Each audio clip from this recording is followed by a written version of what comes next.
will learn nowhere else. And we help you build confidence with new techniques. We take the mystery and the myths out of bass fishing. Real tools that help you catch more fish consistently. At Bass U TV, shoes are optional. And I like turtles. We teach you to enjoy bass fishing. And that's why you want to check out Bass U TV. Join the Bass U family. Welcome to Bass U TV. Thank you, Bags.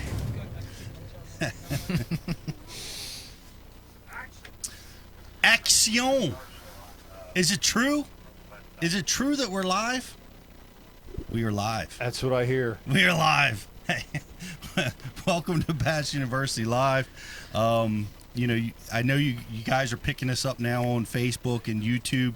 I want to apologize. We had some monstrous technical difficulties. We had lightning strikes. We had wires get clipped. We had, a flat tire. We had an old friend come in from out of town. All kinds of problems happened to us tonight, TDP. Third time's a charm. Third time's a charm. But some of you guys are watching us on Facebook, and I apologize for our technical difficulties, but we seem to have things that we are back, baby. Yes! We are back. We love you guys. We love you guys. And you know who else we love? We love Rebecca Iconelli. Yeah. She came down. She worked some magic. Jason Hargett behind the scenes, getting things done late at night. Duct tape, crazy glue. I think I quit earlier. You did? Well, mentally, yeah. Are you back? We'll see. We'll throw away. Well, I mean, we were on time in Alabama, right? That's right. Yeah, Yeah, we were. Whatever. Hey. Did we say Eastern time? We said we meant 7 Central we meant time. Pete time. We meant Bass U time. I love it. All right. I love it. Well, everything's been a little delayed today. I mean, yes, start to finish. A little bit delayed, but we're up. We're running. We've got Greg Dipalma with us. Glad to have you here. Greg's been my co-host a few times, rookie on the Elite Tour, and sight fishing extraordinaire. We're going to be talking with him. All right. He's going to be teaching me how to donate 3 hours to a bedding fish and not get upset or frantic about it. When they're that big, man, I don't care how long it takes. 8 hours, but 10, we're going for it. Man, that's some crazy business. Yeah. Let's, we're going to go right to Chris Zaldain. When you tell me when you're ready. What do we got, a minute or two, Brian? Yeah, Are we ready? I'm trying to get them up right now. Okay. Greg, I want you to retell a story that you told to me at the Classic about one of these fish that you had, then you didn't, then you had, then you didn't. You want to tell it now? I would like to, but I'm afraid that Chris is going to be ready right in the middle of that story. So we're going to save that story. Chris is ready. We're going to bait him in to the end. All right. You guys hang in there, because we've got coming with us is Chris Zaldain. He's going to be Skype. Chris had the heaviest stringer of the Bassmaster Classic this year. He is a Swimbait phenom. He was with us on Bass U Live just a little while ago, and he really educated us all about some of the tools and tricks that he used. And Mike and I were here with him and interviewing him, and he was telling us stuff that we really didn't understand, really. He taught us some things on how to use them. One of the things I remember, I'll never forget about it, is fishing deep to shallow with swim baits, and how using a technique that way to trigger the really, really big ones. I never really thought about that. Neither did I. I saw the same thing, and I was impressed. Yeah. Yep. I watched him do it a little bit down at the Classic. I watched him fire, and I'm like, I see what he's doing. I know. He taught us that on Bass U Live, and I see him. I see him. I'm hoping that we're going to click him over to Skype here real soon, and we've got the great Chris Zaldain with us live. How you doing, buddy? Hey, Pete, Greg, what's going on, guys? What's up, buddy? Well, as much as I appreciate all the fans hanging in there and through our technical difficulties, thank you for hanging in there with us for the show, buddy. Hey, no problem. I got to apologize right off the bat. If you guys are hearing some wind noise, I'm here in Fort Worth, Texas, and I really wanted to be inside my boat doing this interview, doing this seminar, on swim baits. And you know, I just have a bracket set up with my phone. I'm Skyping you guys, and the ability to switch the lens around, and you'll be able to see on my hummingbirds here exactly what to target. We'll get into that a little bit later, but we're here to talk about that guy right there, and that is the exact swim bait. Let me bring it down here into the shade.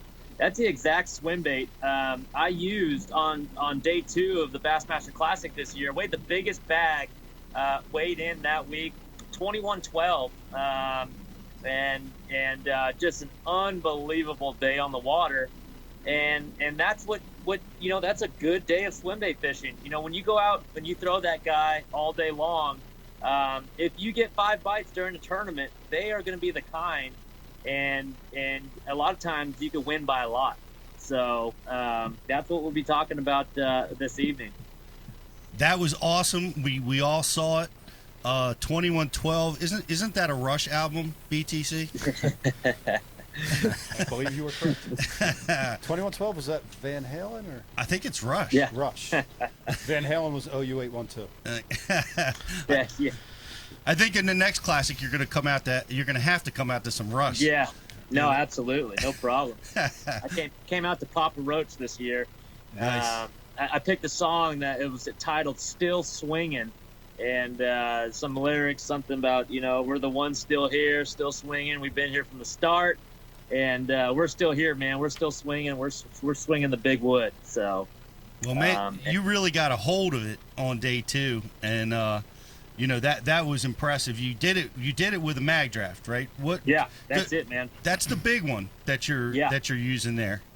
I got 2. I've got 2 different ones, and this is right. I mean, I parked my boat after the Classic. I went to Lake Fork, scoped around, and I didn't even cut these baits off. This is exactly, sorry for the shadow again. I just wanted to be in my boat here, but that's the 8-inch version. Let me back up a little bit. That's the 8, and that's the 6-inch. They make a 10-inch as well, but you know, I grew up in Northern California where that swim bait culture, those swim bait guys, it's like the bigger the swim bait, the flatter the bill, the bigger the rod, the bigger the line. And, you know, over the last 8 years fishing on the Bassmaster Elite Series tour, I try to find that happy medium, a good blend, a good mix of the big bait mentality, the you know, I'm going to go out and catch one fish and it's going to be a 12-pounder. That mentality mixed with tournament fishing. You know, we can't just all go out there and just look for one bite. You know, Greg Dipalma will whip my butt throwing a crankbait down the bank, you know, and weighing his biggest 5 versus my 1 fish. So how do you blend the two together? You know, the big swim bait mentality versus you know, tournament fishing. And a lot of times it's with that guy right there. That's the 6-inch version. And compared to my hand, it fits in the palm of my hand, roughly 6 inches long. And this is just a bite getter. It gets a lot of bites. And I say it all the time. You know, once you get the first couple bites on it, get confidence in it, man, you can just replace that 3/8 ounce spinnerbait that we're all accustomed to throwing. Basically, wherever you throw that 3/8 ounce spinnerbait, you want to throw that 6-inch Magdraft. And of course, you got to develop a feel for it, where a 3/8 or a 1/2 ounce spinnerbait goes over lay downs and you know, through rocks and through grass, you know, with ease. If you look at that Magdraft there, it's got a bottom belly hook. It's got a treble hook on the bottom. So once you kind of develop that feel and you're able to maneuver that bait around those lay downs, logs and rocks, that's when you're really dangerous with this thing. And it's taken me several years to kind of get real comfortable with it and almost perfect it. But the beauty of this particular swim bait, I mean, all swim baits are great. Most of them catch fish. But what makes a Magdraft, either the 6, the 8, or the 10-inch version, what makes it better than, let's say, a hollow belly or some of the old school Ospreys or, you know, the big boy Huddlestons and things like that? It's real simple. Not only does it have the tail wiggle, that boot tail right there, not only does it wiggle in the rear section, but it's got a nice, beautiful head wiggle like this. It's got a real nice, you can see it on your line when you're casting out there and you retrieve it back to the boat. you'll see your line wagging back and forth, and that's what triggers those big fish into biting a big piece of fake plastic. Okay, so that's essentially what a swim bait is a larger than normal piece of rubber is all it is. So you're trying to fake that larger than average fish, 8, 9, 10-year-old fish, sometimes 12, 13-year-old fish that have been around the block for a while, and you're trying to fake him into biting, or fake her into biting that piece of plastic. So two things I look for, I say it all the time in swim baits, is balance and detail. And with these Megabass Magdrafts, you've got the eyeballs, the gills, the fins, the detail is there. We all know Megabass's paint jobs and pour jobs are second to none, but the balance as well. And this particular swim bait, in all three of them, it's got a magnet in the belly. If you look at that right there, that's just a nice little magnet. And this one is all chewed up. I don't know if you can see the teeth marks on it, but this one actually lasted through the whole classic. But it's got a magnet in its belly, and it basically holds that treble hook in place when you're skipping around docks and things like that. So swim bait fishing, it's kind of a, it started out west, and I was that guy with the long hair and the flat-billed hat, go out and just look for one bite. Now, as I make a living professional fishing tournaments, I look for my 5 biggest bites, and a lot of times I'm just going to that 6-inch version, and you will get 5 bites a day on it, and they're going to be better than average. Well, that was an amazing day, 2112. I mean, how did that happen for you? Was it right out of the gate? Was it like, did you have to work at it all day? Did you know it was going to come? Yeah, that's a good question. And while it's fresh in my mind, and this applies to, we're kind of a late kind of spring bloom for most of the country. Down here in Texas, it's real nice. We had a almost 80-degree day.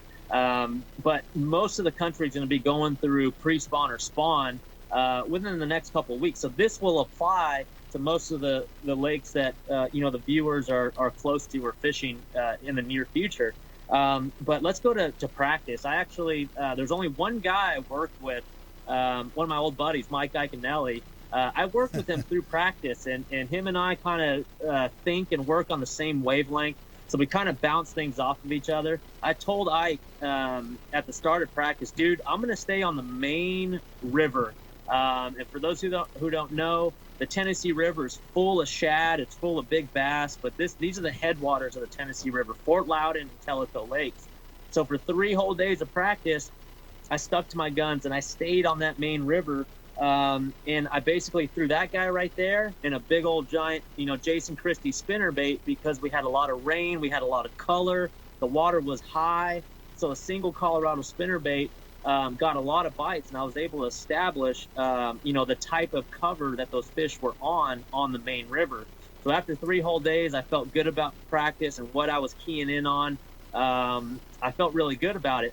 A couple days went by, we did the media thing, we did media day, blah, blah, blah. And they gave us the official practice day of the Classic, which was on a Wednesday, I believe it was. And I made the mistake. I went all the way up the Tellico River, 1-hour trip, one way, went all the way up there, started flipping laydowns because the water temperature was rising. The water level was rising. The water was still a little stained. So I went and flipped laydowns. The second laydown I pulled into in this back beautiful creek, I caught a 6.5 pounder. And this was during official practice. On paper, I was going to win the Classic flipping laydowns because it's pre-spawn, the fish are coming to me. I was going to win the tournament that way. So what I established on the first 3 days of practice with the swim bait and spinner bait, I didn't do on the first day of the tournament. So I weighed 9 pounds that day. You catch a 6.5 pounder, you got to go check it, right? Sure. So I weighed 9 pounds the first day, and I drove by all of those swim bait spots and all those spinner bait spots on the main river. Drove by it all. And I'm like, oh man, that looks good. That looks good. But I was like, I got to go flipping. So after weighing in 9 pounds, day 2, and mind you, on day 1, I let the bass staff know that I had an excellent practice. I was catching giants. So they put a live camera in my boat on day 1. I had spectators. I had a lot of pressure on me. Day 2, no live camera, no spectators. Heck, I didn't even have a GoPro in my boat. I mean, I left my GoPro in the truck. I said, you know what? I'm just going to go out and have an enjoyable day of fishing. This is day 2. I went out, and by about 10 o'clock, I had my second or third bite, and it was a 3.5-pound smallmouth on this. 3 casts later, I catch a 4-pound smallmouth. About 20 minutes later, I catch a 4-pound largemouth and a 4-pound largemouth. And over the next hour and a half, 2 hours, I was firing on all 8 cylinders, picking spots on my graph, which I'll show you here shortly. And within 2 or 3 casts, I would catch a giant 4-pounder, 5-pounder, one almost 6, called up to 21-12. And again, you said it, just kind of working my bait uphill. I was working that swim bait, throwing it parallel to the cover, but where all this ties in, and let me just flip my camera around here, guys, bear with me. I'm going to show you on my Humminbird Lake Master chip here exactly what I was targeting. And this, again, will pertain to, a lot of the pre-spawn lakes and rivers that are going around all around the country. So let me just switch this over here. So that's my Humminbird Lake Master here, and right off the bat you can see this is just the main Fort Loudon River here. And again, if you live on a lake that's a bowl type of lake, just act like this is a creek, one of the creeks that you grew up fishing or that you fish on your home lake. So main river, north to south. Basically, what I was targeting is the lower end of the lake. So let me just zoom out for a second here. What I was targeting, the dam is down here. Here's the dam. I was targeting that lower about 7 to 8 miles or so. And basically what I was targeting is your typical rock transition banks. And what I mean by a rock transition is, I'll zoom in here and get real close. What I mean by rock transition is, this is a prime example for it. And this is about where I caught that first 4-pounder that day. It's really, really easy to explain. So I have here highlighted in red 1 to 3 feet. So that's red, 1 to 3 feet. And these are 1-foot contours. The green is 4 to 8 feet. So basically what I have here is I look for tight lines. So all through the winter, these fish, they hang out on these bluffs, okay, these real tight lines. And when they transition from wintertime to spring, eventually they'll end up in these back creeks back here. But they spend all winter on these bluffs, these real tight lines. So wherever I had these really, really tight lines, you can see that, really, really tight lines, that meant bluffs. As soon as it transitioned into that 1 to 3 foot red zone right here, it transitioned from bluff rock to chunk rock to sand or gravel. And right on that, I mean, it sticks out like a sore thumb to me. But bluff, transition to a little flat right there. Mm-hmm. And those were just little 10-yard stretches where I'd throw that Magdraft, fish it parallel with those banks, and I'd pick that spot out on that main river. That was a pattern. I ran with it. And basically wherever, a bluff either ended, like a little point right here, or just that transition, that typical rock transition, that was just awesome for me. And, if I had current or if I had wind, it was even better. And I found out after that third day, after weighing in just a couple fish, there's another transition here. I needed, with this pattern, I either needed wind or current. And on the last day I had neither, but I could honestly say, I went for the wind. I was throwing both the 6-inch Magdraft and the 8-inch Magdraft, going for the wind. No regrets. But to establish a pattern like that and throw a bait that I know no one is throwing. Matter of fact, Kevin Van Dam, the best in the game, was fishing all those, pretty much every bluff I picked out there. He was fishing the whole bluff, throwing a spinnerbait. I had it down to like 10-yard stretches where I could pull up within 3 casts. I'd get a bite on that dude right there. And that's when you're firing on all 8 cylinders. That's when things really start popping. So as a fisherman, I'm always looking for something different, those little subtleties like that. Then you mix in a bait that not a lot of guys are throwing, and that's, again, you could win by a lot. So I think after the Classic and after the social media over the last couple of days, I think the guys are going to be throwing these a lot more. I don't think they can get them. They can't get them. Yeah. They're sold out. Yeah, I've got a box. Matter of fact, I think someone told me that you guys are giving away 4 of them tonight. So if we get some good questions rolling in, we might have to give a few away. None of these, of course, none of these in my boat because we got Lake Hartwell coming up and a couple other swim bait tournaments coming up. But I'm sure you guys have a couple to give away. And but yeah, just a quick synopsis of how the swim bait works is, again, it's just like a 3/8 ounce spinner bait. You maneuver it around pieces of cover. You get those first couple bites on it, and that's it. And that's the confidence you need to just continue to throw it. So. Again, the beauty is the tail wag mixed with the head wag. 15-pound test fluorocarbon. That's huge. Not 17, not 20. That's real heavy. 15-pound test fluorocarbon. It allows that head to move. It allows that head to wiggle just like so. A 7'2" jig rod. This is an Orochi Megabass Orochi XX jig rod. It's 7'2", and it's a soft tip, but it's got a lot of backbone on this really long cast. 7-to-1 gear ratio reel. This is an old school Shimano Metanium, but I like that 7-to-1. And again, it's a swim bait. You just let it swim. And although the water was fairly murky, muddy, by the tournament, by the end of the tournament, the water had cleared so much. I traded in that spinner bait for that swim bait, and that was a huge adjustment for me.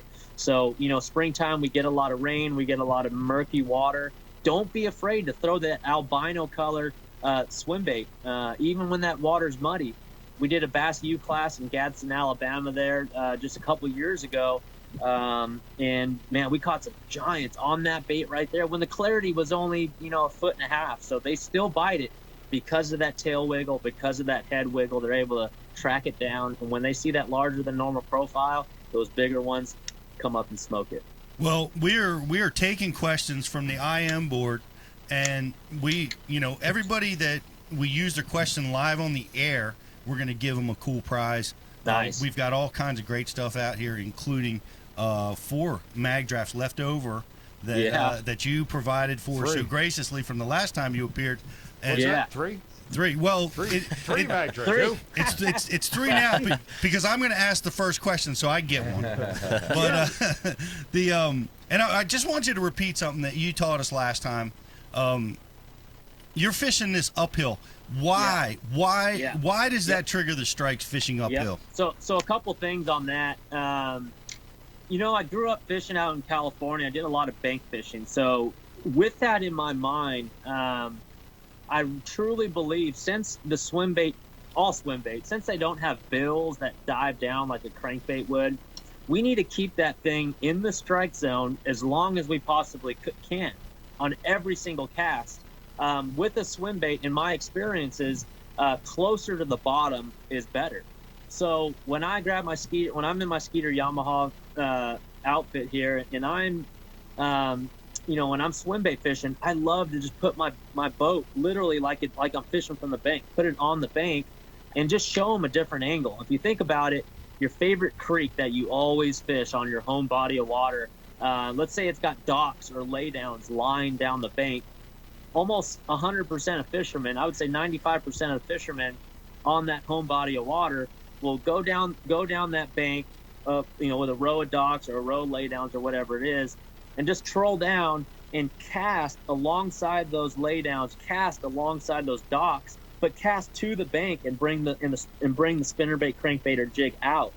And most people will do that. What I like to do is go the extra mile and position my boat inside those docks, or inside that laydown, or up against that bank, and cast out into the lake where most people would position their boats. I just think it offers the fish a different look, a different angle, and also when I cast out there into deeper water, I let it sink down towards the bottom. And if you think about it, here's the bank, my boat's right here on the bank, and I cast out towards the middle of the lake, let the swim bait fall towards the bottom, and then I could keep that swim bait and swim it uphill that far off the bottom, just a couple feet off the bottom, throughout the whole duration of the cast.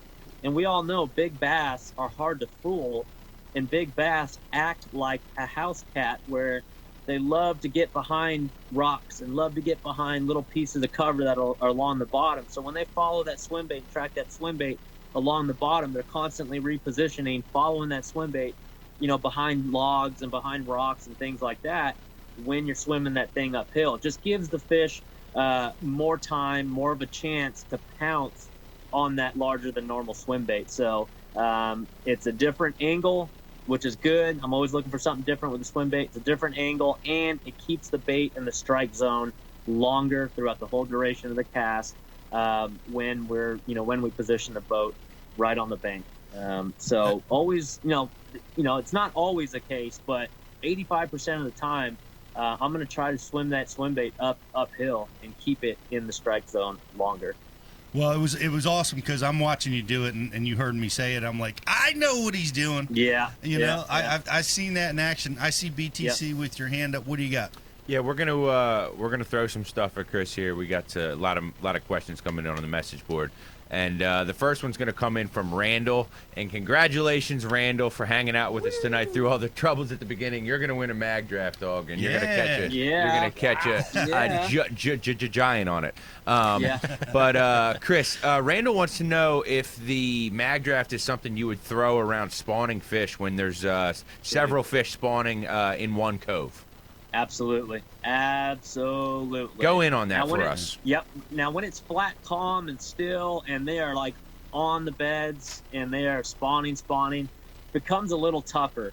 But I've always said, and I've always believed, and you hear it from other guys, you hear it from a lot of reaction bait guys that don't particularly like sight fishing and spawning.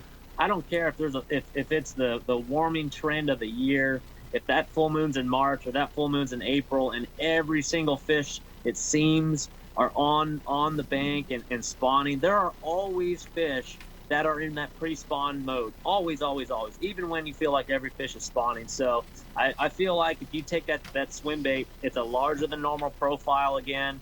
It doesn't look like a bluegill. Bluegill are notorious for raiding beds, but it's a larger than normal profile. So anything larger than a 1.5 square bill or a jig or something like that, whenever you put that piece of meat in a spawning area, man, they're gonna want to crush it, whether they're hungry or whether they just want that piece of meat out of that spawning area. Stay away from the real calm, real slick, real sunny type banks. That's when you really need to pick up a tube or a Senko or something like that. But definitely when they are spawning and they are locked up on beds, don't be afraid to go to that little windy pocket and throw that big dog right across that bed, man, because again, it's just a huge piece of plastic that's got that vibration, and when you get that bite, it's going to be the female. A lot of times it won't be that male. It'll be that mean female that's hanging just off of that bed. Awesome question, Randall. We're going to send you a brand new Magdraft. Nobody else in the country has them, but we have them here at Bass U. And Riz, what do you got? You got some more? Yeah, that is right. We got some more, and this one's going to come in from my man Rocky, not to be confused with Rocky Top, where you just were last weekend. But so Rocky wants to know, at what point, if you feel like you're getting short strikes, how many short strikes is it going to take until you throw that stinger on there, that hitter? Yeah, no, man, Rocky, I never ever throw a stinger on it, man. I don't know what it is. And I'm the same way with spinner baits, but. And if you look at that, let me try to get a tight shot here. Is that an action thing? See thing? those teeth marks right there? Most of those teeth marks on this 6-inch are going to be up from the head down to the hook right there. And if you look at the tail, it's fairly clean. A lot of times if they're short striking it could mean a couple different things. It could mean the color. They're not really liking the color, like this albino color, or just solid white. I really like a white back shad is probably my all-time favorite, which is this color right here. That's going to be a more translucent with a white back on it. And this is a different style of Magdraft. Same body, different style. This is called a Magdraft Freestyle. And these are actually going to come out in the next couple of weeks here. Whoa. It's basically a swim bait blank. So you could grab your Trocar swim blade hook and insert it in the belly and do that number. That's a pretty color right there. Check that out. Nice. That's called MB Gizzard. It's a color I worked on with Megabass. But again, this is the Magdraft Freestyle. So when they're short striking, it could mean you just need to make a simple color adjustment. But again, when we're dealing with swim baits, man, if they're just barely nipping at it, I would say 90% of the time, those are smaller fish. Because let me tell you, when you're fooling those big 6, 7, 8, 10-pound fish with a swim bait, I'll tell you what, if they're going to expend the energy to go up there and put their mouth on it, those big ones, the kind we're after, aren't going to nip at it. They're absolutely going to smoke that thing. And that is almost 100% of the time. They're either going to follow it. Ooh, that kind of looks good. You know, those big ones, they're going to follow it and turn away because there isn't enough wind or current, or they're going to absolutely demolish it. And you feel it all the way up your rod. So it's one or the other. A lot of times when they're just nipping at it, that tells me they're little fish. I need to fish maybe, you know, instead of the secondary points, let's go fish main lake points for big giant fish. So I'll never ever run a stinger hook. If they're just nipping at it, a lot of times that means it's a small one, and I just need to make a simple adjustment in location if that's the case. Great question, Rocky. Great answer. Do a little housekeeping here. Guys, if you're watching us on Facebook and YouTube, like it, share it. We're giving away a great gift pack, about a $30 value of Riot baits, and a package of Pete's meat from all right. including ostrich and all kinds of other Pete's exotic ostrich. Pete's ostrich. Pete's gizzard shad. Go to primalurgefoods.com, use the code TheClassic, get $5 off your first month. But like us, share us, we're going to pick one of you guys, about a $60 prize pack. We also have a great trivia question coming from the great Ken Duke, the all-knowing and seeing man of bass fishing. We're going to be giving away a Hydro Wave, $400 value for that. We got more Magdrafts. We got Rapala lures. We got tons of stuff for you guys. And I want to ask you one question. Did I hear this correctly? Were you working against the current? Oh, dude, that was a big deal. Yeah, you heard right.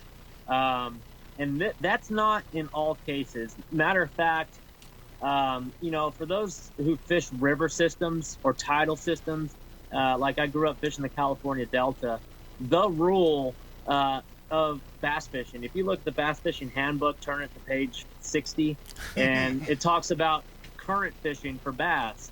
Always with the current.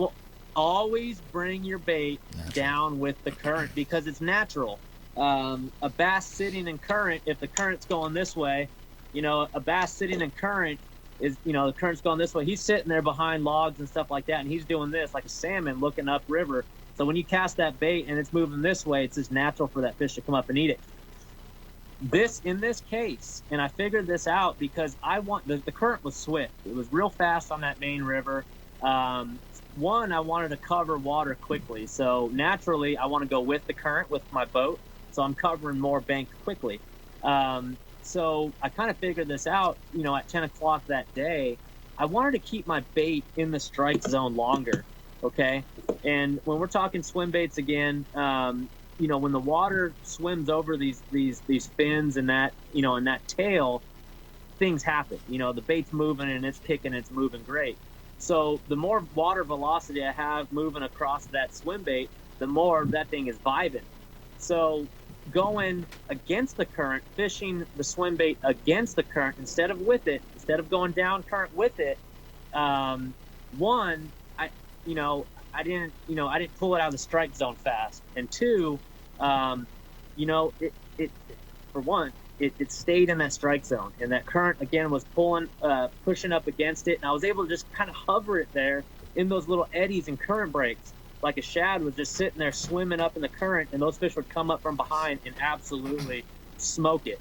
So I was able to keep the bait in the strike zone longer with that added current over it. I just had to position my boat up current, and I was kind of using my Ultrex trolling motor and just kind of back flushing, you know, backwashing to where my boat stayed up current, and I was swimming it up current, and that was a huge difference maker. You know, I didn't pull it out of the strike zone fast. It stayed in the strike zone. And two, it didn't want to rise. You know, it didn't rise. It just stayed right there in those eddies. So I went against the grain, went against the Bass Fisherman's Handbook, fished it against the current, and that's what they wanted that day.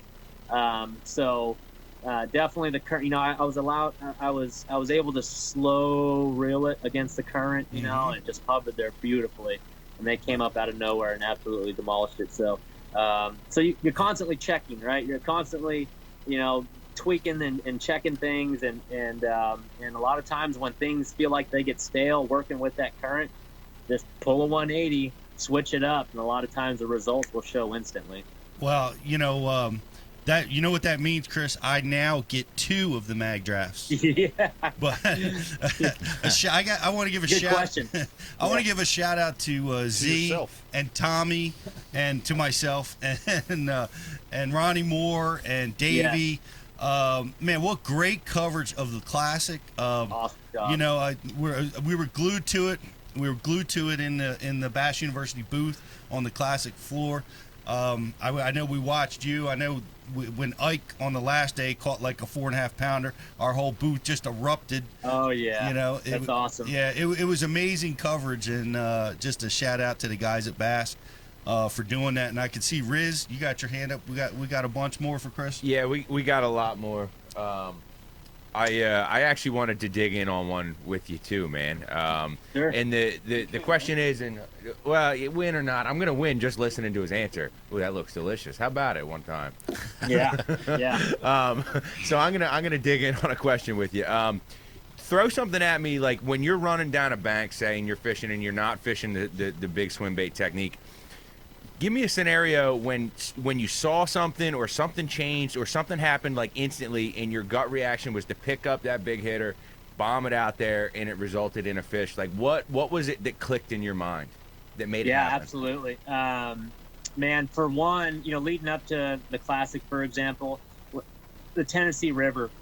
Whenever you're on the Tennessee River, from the start of it to the end of it, the Tennessee River is known for giant shad, big gizzard shad, big threadfin shad. There's a color named after that every lure company makes, Tennessee shad.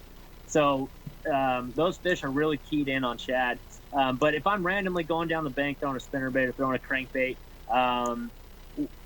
the swim bait light bulb goes off when I see a main or secondary point and the wind is blowing right on it. When the water clarity is 3.5 to 5.5 feet of clarity, and I'm seeing just bait fish, whether the gizzard shad or threadfin on my graph, either Right. shallow or deep, I know that there's a potential of those bait fish being blown up on that beautiful point. So I'll always have one of these rigged up, either the 8-inch or the 6-inch, and just a long bomber cast along that point. With that wind, with that little bit of current, with those bait fish in the area, I just know in the back of my head that is a profile that looks so natural to those fish. And again, we're looking for those fish that are 6, 7, 8, 9, 10 years old, 6, 7, 8, 9, 10 pounds, and they're hard to fool. They're really hard to fool at times, especially in that clear water. So yeah, I will change from a jerkbait or a spinnerbait to that swim bait when I see that beautiful looking point that's wind blown, that's got some clarity and some bait fish around. That's awesome. We got more questions. Hit Chris with one more. We're gonna do a Bass U battle, Brian. We're gonna do that after a couple more questions. Sure. I don't know if Chris wanted to talk about the sparkle shad or any of that stuff too. Well, yeah, we could. I we mean, I do know the we're battle running late. first. Greg looks like he's getting bored there. Greg, No, I'm actually learning a lot. Yeah. Not just All right, not no just problem. about the swimming, but about you too, man. We got a lot in common. Just the way All you right. the way you look Yeah, at things I love it, is how man. I look at things too. I like it. I love it, man. It's shaping up to be a good battle. Yeah. We'll see what the question is. East Coast, West Coast. Yeah, For well, sure. There you go. Let's Gang, get gang. at it. I know it's going to be the seasoned veteran. Now you're the seasoned veteran now, Chris. How about it? Dude, I know it happened all of a sudden too. And I'll tell you, Pete. Let's get off the swim bait thing for a second here, man. With all the recent changes in the sport, 8 years. I mean, man, that time went by like that. But it seems like with all the vets above me, it seems like with them leaving, dude, those are big shoes to fill. And I didn't, those are really, really big shoes to fill. And I'll tell you what, I said it all through the Classic. You got to find what motivates you. Whether you need to find what motivates you to step up to the next club, or from the club level to the pro-ams, fish the amateur side, or from the am side to the pro side, or from the coasters to the FLW Tour, whatever it might be, you got to find what motivates you to take it to the next level. And I love competing. I'm like Greg, and I'm like Ike, and I love being a competitor, one of 80 guys or one of 75 guys or one of 108 guys, whatever it might be. I love being a competitor, and I love being in the mix. But, you know, when things happen like they did, I feel like there's some big shoes to fill. And, man, I'm motivated than ever. I'm so motivated just to show the fishing world, show the fishing fans the biggest 5 fish limits we could possibly find, you know, each and every day of the Bassmaster Elite Series trail. So I'm highly motivated in more ways than one. And you know, I was a fan of Kevin and Ike and Gerald and all these guys growing up, and I love watching them catch giants on TV. I like to entertain. I like, you know, educating people, entertaining people when I'm on the water. So a lot of times the swim bait thing, you know, does that, and I just like being that guy. So I'm motivated to do well throughout the rest of the year, and we're on a little roll, and you know, you guys have helped me out tremendously, Trait and I, and we look forward to a great rest of the season. Yeah, nice. You know, I think you're on the banks of, I think it's probably going to be a small fishery out there at Lake Fork, right? yeah. Dude, if you look, oh my gosh, yeah, dude, Greg Dipalma, I don't know if you've ever been there or not, but when we get there, oh my gosh. That's what I'm hearing. I was just telling. I had a little collaboration with Lee Livesey, Elite Series rookie. You're battling with him for Rookie of the Year. That dude's a hammer. You're a hammer. Dude, there's so many hammers on the Bassmaster Elite Series trail that nobody knows about, but I promise you, after a year of coverage, man, they are gonna know, because that guy sitting next to you right there, Pete, has got the skills to hang. Lee Livesey out there on Fork, he's gonna put on a show at Fork. I mean, we were there 5 days ago, and he hops in my boat. He goes, "Hey, Zaldain, you're a big bait guy. Let's go over to this point right here and just cast across that point." First cast, 9-pounder. Second cast, 7-pounder. 3 casts later, 6-pounder. Wow. I'm like, I got to compete with this guy on Lake Fork. He's a hammer. I mean, we're surrounded by Elite Series rookie hammers, no doubt. But Fork's going to be an absolute awesome event.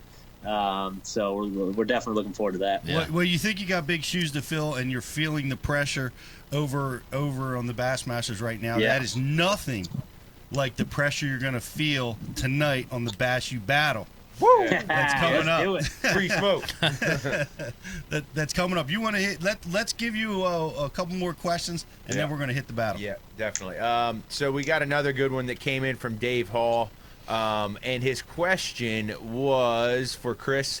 Is it better to fish for suspended fish, or do you like fishing for fish that are on the bottom? And you can apply this, Chris, if you want to dig in on the Magdraft and the Sparkle Shad. Yeah, absolutely. I mean, dig in on both.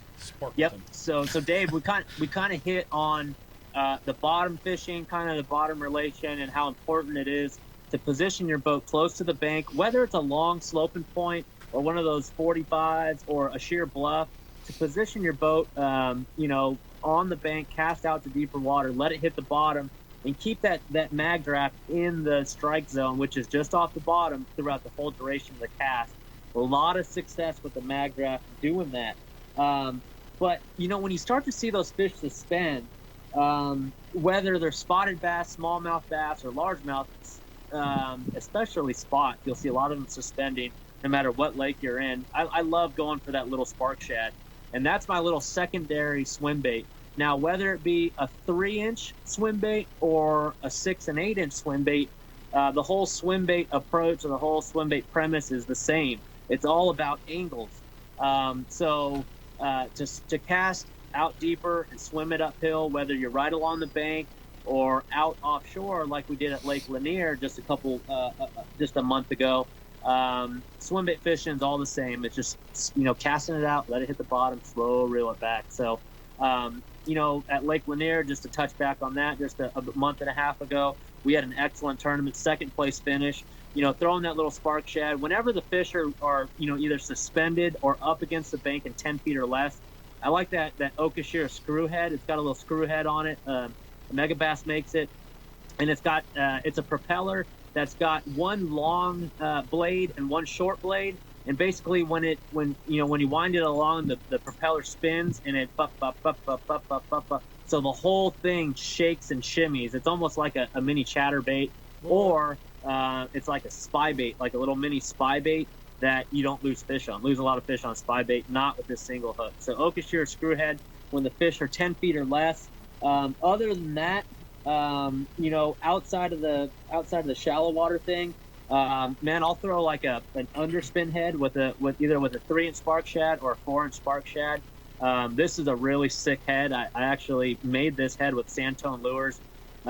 It's called a Z-spin head, and the beauty of this head is it's got a heavy chin forward design. There's a little step in there.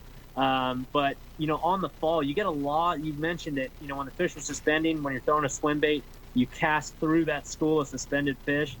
You'll get a lot of bites on the fall. So with that Z-spin head, it falls like a pendulum. Again, balance and detail. That's what I look for in swim bait fishing. So with that chin heavy design, it just swims through there real nice. It's got the nice blade in the rear of it. Longer than normal shaft for the blade. And that is by design. It's able to accommodate your 4-inch spark shads, or even matter of fact, I caught a couple nice fish in the classic on this. Like your normal, paddle tails. Everyone loves throwing a paddle tail. That longer than normal arm on that spinner blade accommodates those deeper belly swim baits. So I think that's a huge deal. So, yeah, whenever they're suspended, I'll pull out that spark shad, cast through them either with the Z-spin head or just a regular ball head. I've made a lot of money fishing smallmouth real deep. 3-inch spark shad with just a 1/4-ounce ball head. Same gig. You get out offshore, long sloping points with a drop. Act like you're on the bank, out there, and just cast the deeper water and swim it uphill. You ever vary the retrieve? You ever lift? It's always a slow swim. It's always. It's a swim bait. You just let it swim. It's just a nice, slow, steady retrieve. No lift and drop. The only time I'll vary the retrieve is when we're throwing glide baits, which is completely different than your regular traditional swim bait. I got you. I want to let everybody know. Did you know we're on iTunes? No, I did not know that. We are. Nice. You can listen to Bass U Live on iTunes. And guys, if you're listening there, use the code BassULive19. BassULive19. Get 10 days free, and you can join us, be part of our program, win great prizes, ask questions to Chris and all of our other great guests. So that's available. That's always going to be available to you. That's right. And we want to spread the word because, guys, we just launched it. Guys haven't found us yet. They didn't know that we were there. We are there. So I know it's hard, and a lot of people do it. While they're at work, like Riz does on his computer screen. He watches. Some people can't get away with that. iTunes is your answer. That's what I do. You can listen. That's what BTC does. Earbuds. Earbuds. It'll get you through. Not earbuds. Earbuds. So Chris, a lot of people have chimed in that are super pumped to be listening to you. Dave Hall went as far as to say thank you for answering the question. You're an excellent teacher. So we appreciate having you on. I gotta give Chris props. We get a lot of people on the show. You're as articulate and informative as anybody. You really can convey the message. Thanks, man. Appreciate it. That's a great job you're doing. Almost as much energy as Bub Tosh. Oh. Wow. Hey, Bub's my buddy. You had Bub on, man. It was. Yeah, it's a West Coast thing. Yeah, it is. It was a hostage situation. Yeah. It was awesome, man. I heard that's just saw he had a surgery. I did. I saw that. Yeah, I think he had a his hip or something. Yeah, I just saw that. Yeah, it looked like a stapled up. Yep. Shout out to Bub. Wishing you well. Speedy soon. recovery, buddy. Back out on the water. That's right. What do you got, Riz? So we got one more before we hit the BU battle here. I just want to shout some people out there that are all hanging out with us. We can't quite get to everybody. We try our best, but we got a lot of people here with us. Dave Hall, Rocky, Arnold, Casey, Lance Reynolds, Kenneth, New York Chris, Garrick Adams, Nathan Adams. I mean, all across the board. Ryan Adams. Yeah, all you guys. Thanks, guys. You guys are awesome. Yeah, no doubt. So the last one I'm going to hit you with, Chris, before we go over to the BU battle, is a question from a high school angler, and cool. he's somebody that definitely aspires to be a professional fisherman. Garrick Myers. He wants to know if there's any key mistakes that you might have made along the way that he can learn from to steer clear of. Oh wow, yeah, Garrett, that's a great question, and you got a good start. With the we say it all the time, the high school program, the college program. I was fortunate enough to make it to my dream job. Being a professional bass fisherman, being on that Bassmaster Classic stage.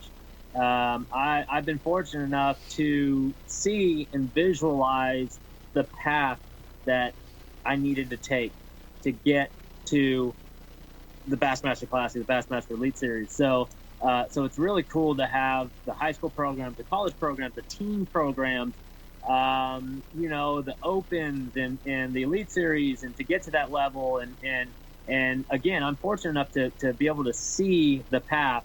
But some of the, as far as mistakes made, I feel like I'm pretty fortunate to I kind of sidestepped all the landmines, so to speak. A big piece of advice I could give you, Garrick, is to take it one step at a time. You're in high school, things aren't going to happen overnight.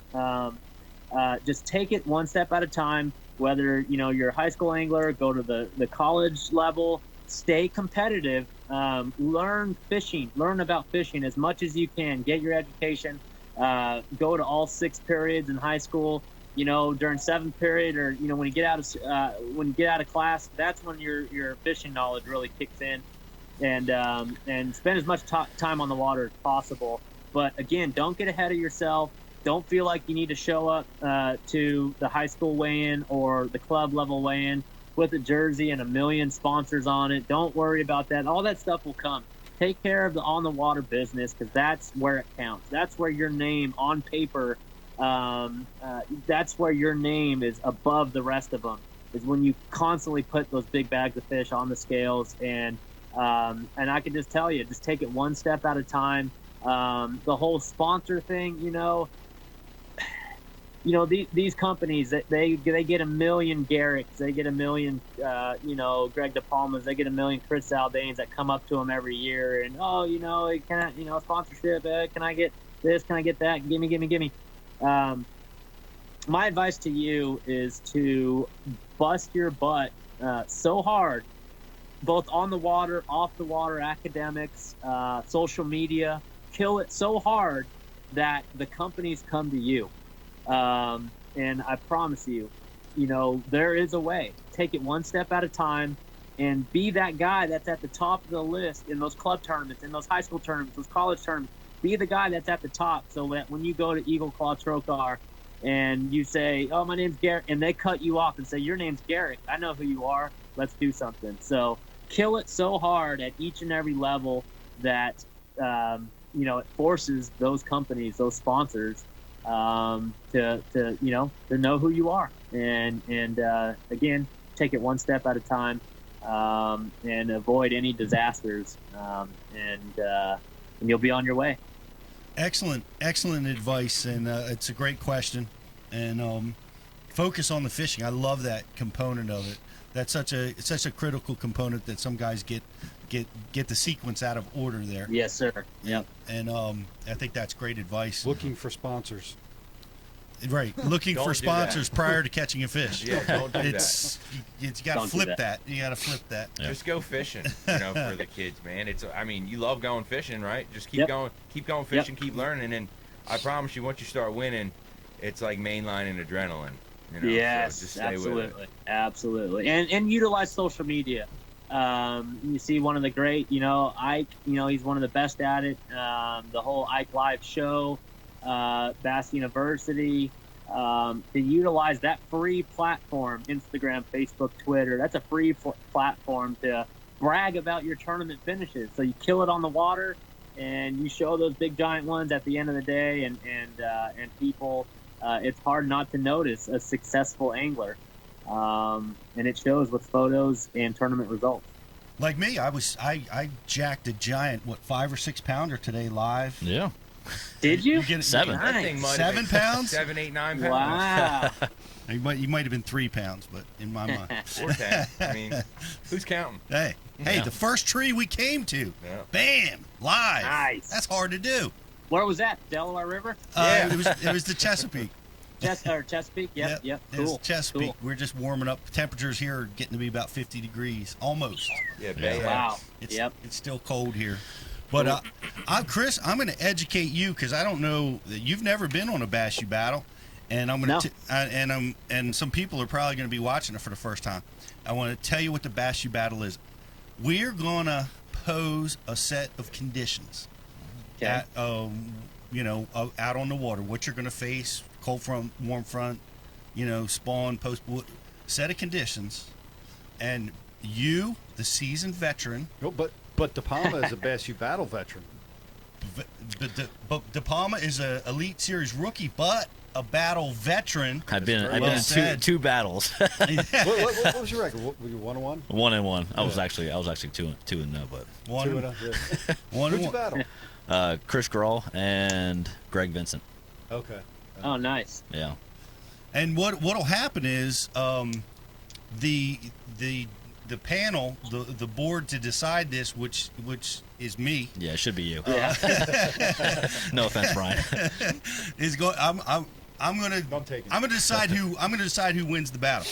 So that's the Bass U battle. Guys listening at home, I'm gonna pose the first battle question. I want you guys on the IM board. I'm looking for your toughest fishing condition that you faced, that you want help with, that you could, you want some answers on. I want you to get that question together, bring that in the IM board, and we're going to have these two guys attack it. And what I'm going to do, I'm just going to go ahead and give you this question. You guys both listen to it. Okay. The fish have moved up. They're wanting to spawn. You're catching them shallow in spawning areas. Cold front comes through the night before, and the water level starts to drop. Mm-hmm. What do you do? What do you do in that situation? Now, wait a second. The seasoned veteran, Chris Zaldain, I am going to give you now. This is also strategy. I'm going to give you the opportunity to answer first, or to defer, and let Greg answer first. It's your choice. Well, I love studying my competition, so we're going to defer. That's fine. Buddy. That's fine. Defer to Greg Dipalma. Okay, Greg. Well, here's my answer, and I've been faced with this scenario multiple times. It's pretty cut and dry. So basically, let's back up a hair. Let's go before the fish actually pulled up. A lot of times, when you're on a normal body of water, let's say Hartwell, for example, where we're going to next. Before them fish make that big transition off the big long points out in the main lake, they go to the secondary points, and on their way back to their spawning grounds from the secondary points, they generally go to a transition in between your secondary point and your spawning grounds. So with a scenario like that, if they pulled up to do their deal and the weather did what you said, they're just going to back off to that transition spot, whether it's rock, a seam, it could even be a dock. Anything in between. Now, I know Chris is probably going to answer these questions pretty close, and that's a problem with these questions. That's my battle of the battle, is because the answers are only so much. I mean, it could be a drain. It could be just something. Deferred, so yeah, it could be something they could back into. So, man, it's going to be whatever that transition is in between most of the time, from the secondary point to where the spawning grounds are. How are you going to catch those fish? Two ways. If I can't get them cranking by banging a crankbait off, if I found a rock pile or something, I'm just going to simply throw a shaky head. And I think that most of the time can get them. I mean, there's a huge variety of baits, but they're the two that I would say are typically the easiest. All right, we got GDP. I like it. GDP weighing in. Yeah. The fish have backed off with the falling water temperatures, backed off to transition areas. He's going to be getting after him with a crankbait.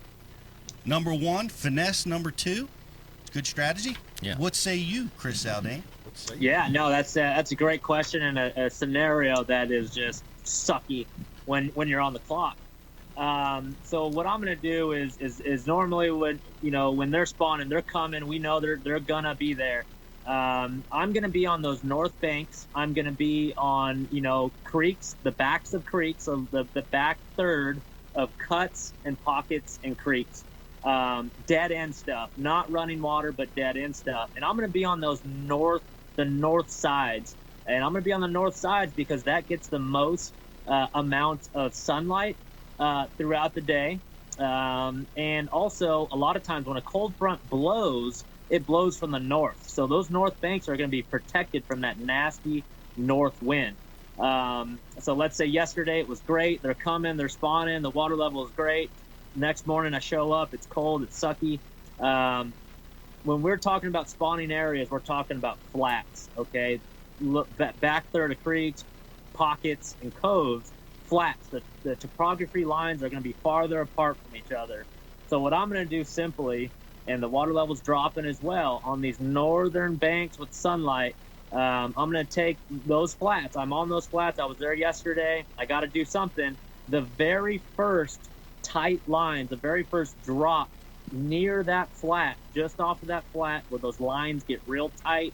I don't care if it's a point. I don't care if it's a ledge. I don't care if it's a ditch. Just the very first area where those wide topography lines turn into tight lines. And if it's a hard bottom, that's where my fish are going to be. That's where the females are going to be. That's where those bucks are going to be. And, you know, let's say I was catching them on my Magdraft the day before. I'm going to make an adjustment. And if the wind's kind of blowing and it's sunny, I'll throw a slow rolling jerkbait, jerk, pause, and just kind of back it up. And just like we were doing all winter long, throw a jerkbait. But more times than not, I'm going to throw a Neko rig Senko or a Neko rig just straight-tailed worm is all it is. It's a 16th ounce finesse presentation, 8-pound test, fluorocarbon, 15-pound test, main braid.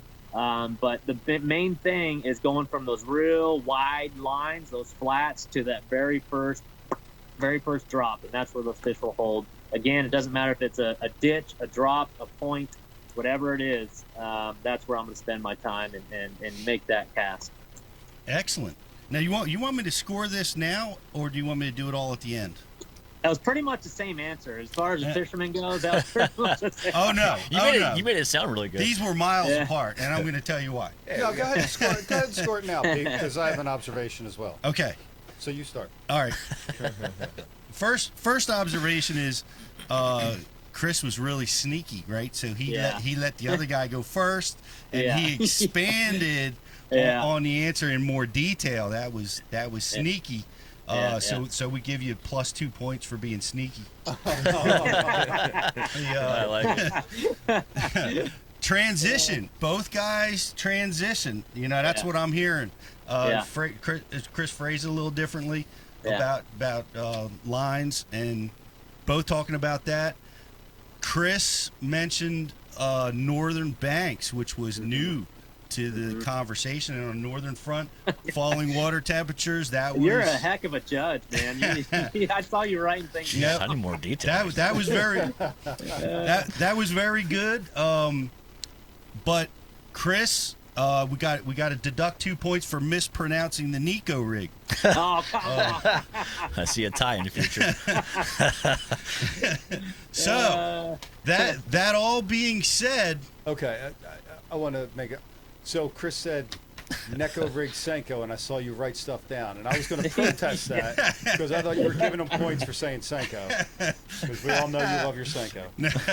You know, but here's the deal, and this is the and you're going to have to watch Dipalma now, because prior to this contest, I saw him sneaking a peek at the question long before I asked it. I actually read the wrong question. That's funny. That's awesome. So he's ready for the next one. And the fact that 2112 is from Russian, they're really cool. Chris Zaldain wins this contest. Yeah. Good job.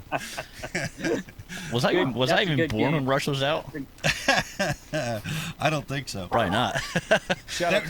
There were still album covers, man. They had like the best album covers. Me and my buddy collected them all. Shout out to professional fish head there, boy Justin Kimmel, with that first question. So.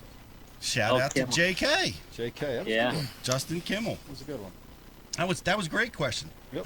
It was well played by all parties, by the way. I agree. Yeah, we learned a lot. Yeah, great solutions to the problem. It's funny, you guys both had a finesse approach to that situation when falling water. falling water temperatures. Yeah. Shaky head, Neko rig. Nico. Is that a California thing, the Neko? It is. It is. Yeah, we just called it nail-weighted wacky, but Neko came out not too long ago, so Neko it is. Neko. Okay. It's yeah. It's highly effective. Well, there's no. You know what? A lot of people. Rizzer, you let me know when you got another question ready to go. You guys keep rolling. I got them for you, but keep going. Yep. Yeah, a lot of people are talking about the Neko or Nico rig, as it should be pronounced, as replacing the drop shot in a lot of scenarios. Yeah, there's a lot of guys. places. A lot of guys are doing that. They're flat out saying it's a more effective, more efficient finesse tool for them. Are you guys seeing that? I don't agree. Especially on bed fishing. Smallmouth. It's not as effective on smallmouth. Smallmouth do bite a Neko rig, but drop shot versus Neko for smallmouth, there's no comparison. They like a drop shot way, way better. Yeah. Spotted bass, I would say, man, they love a Neko rig, those spots. And then largemouth, I think 50-50. They'll bite both drop shot and Neko rig. So.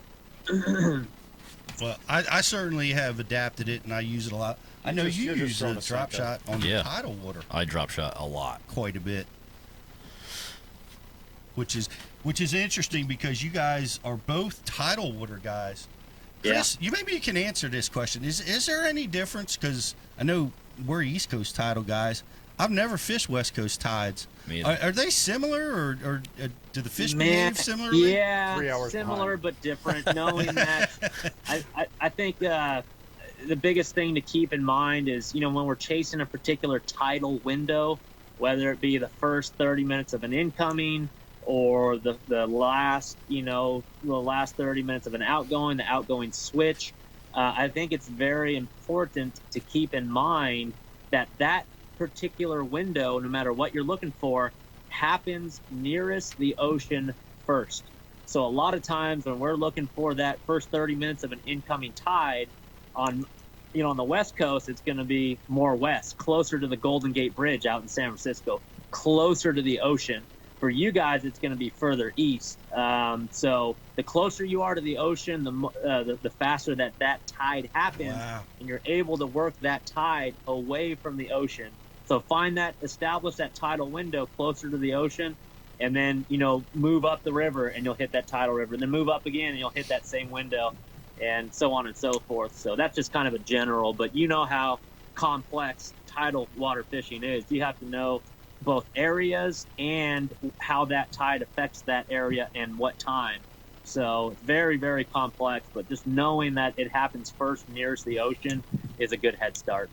Yeah, that's interesting because it works. It's just east-west. It's different. Yeah. You're gonna work from east to west on the East Coast and from west to east on the West Coast. Yeah. That's it. I got to go out there and fish the Delta. I got to go see that body of water. Oh, dude, it's awesome.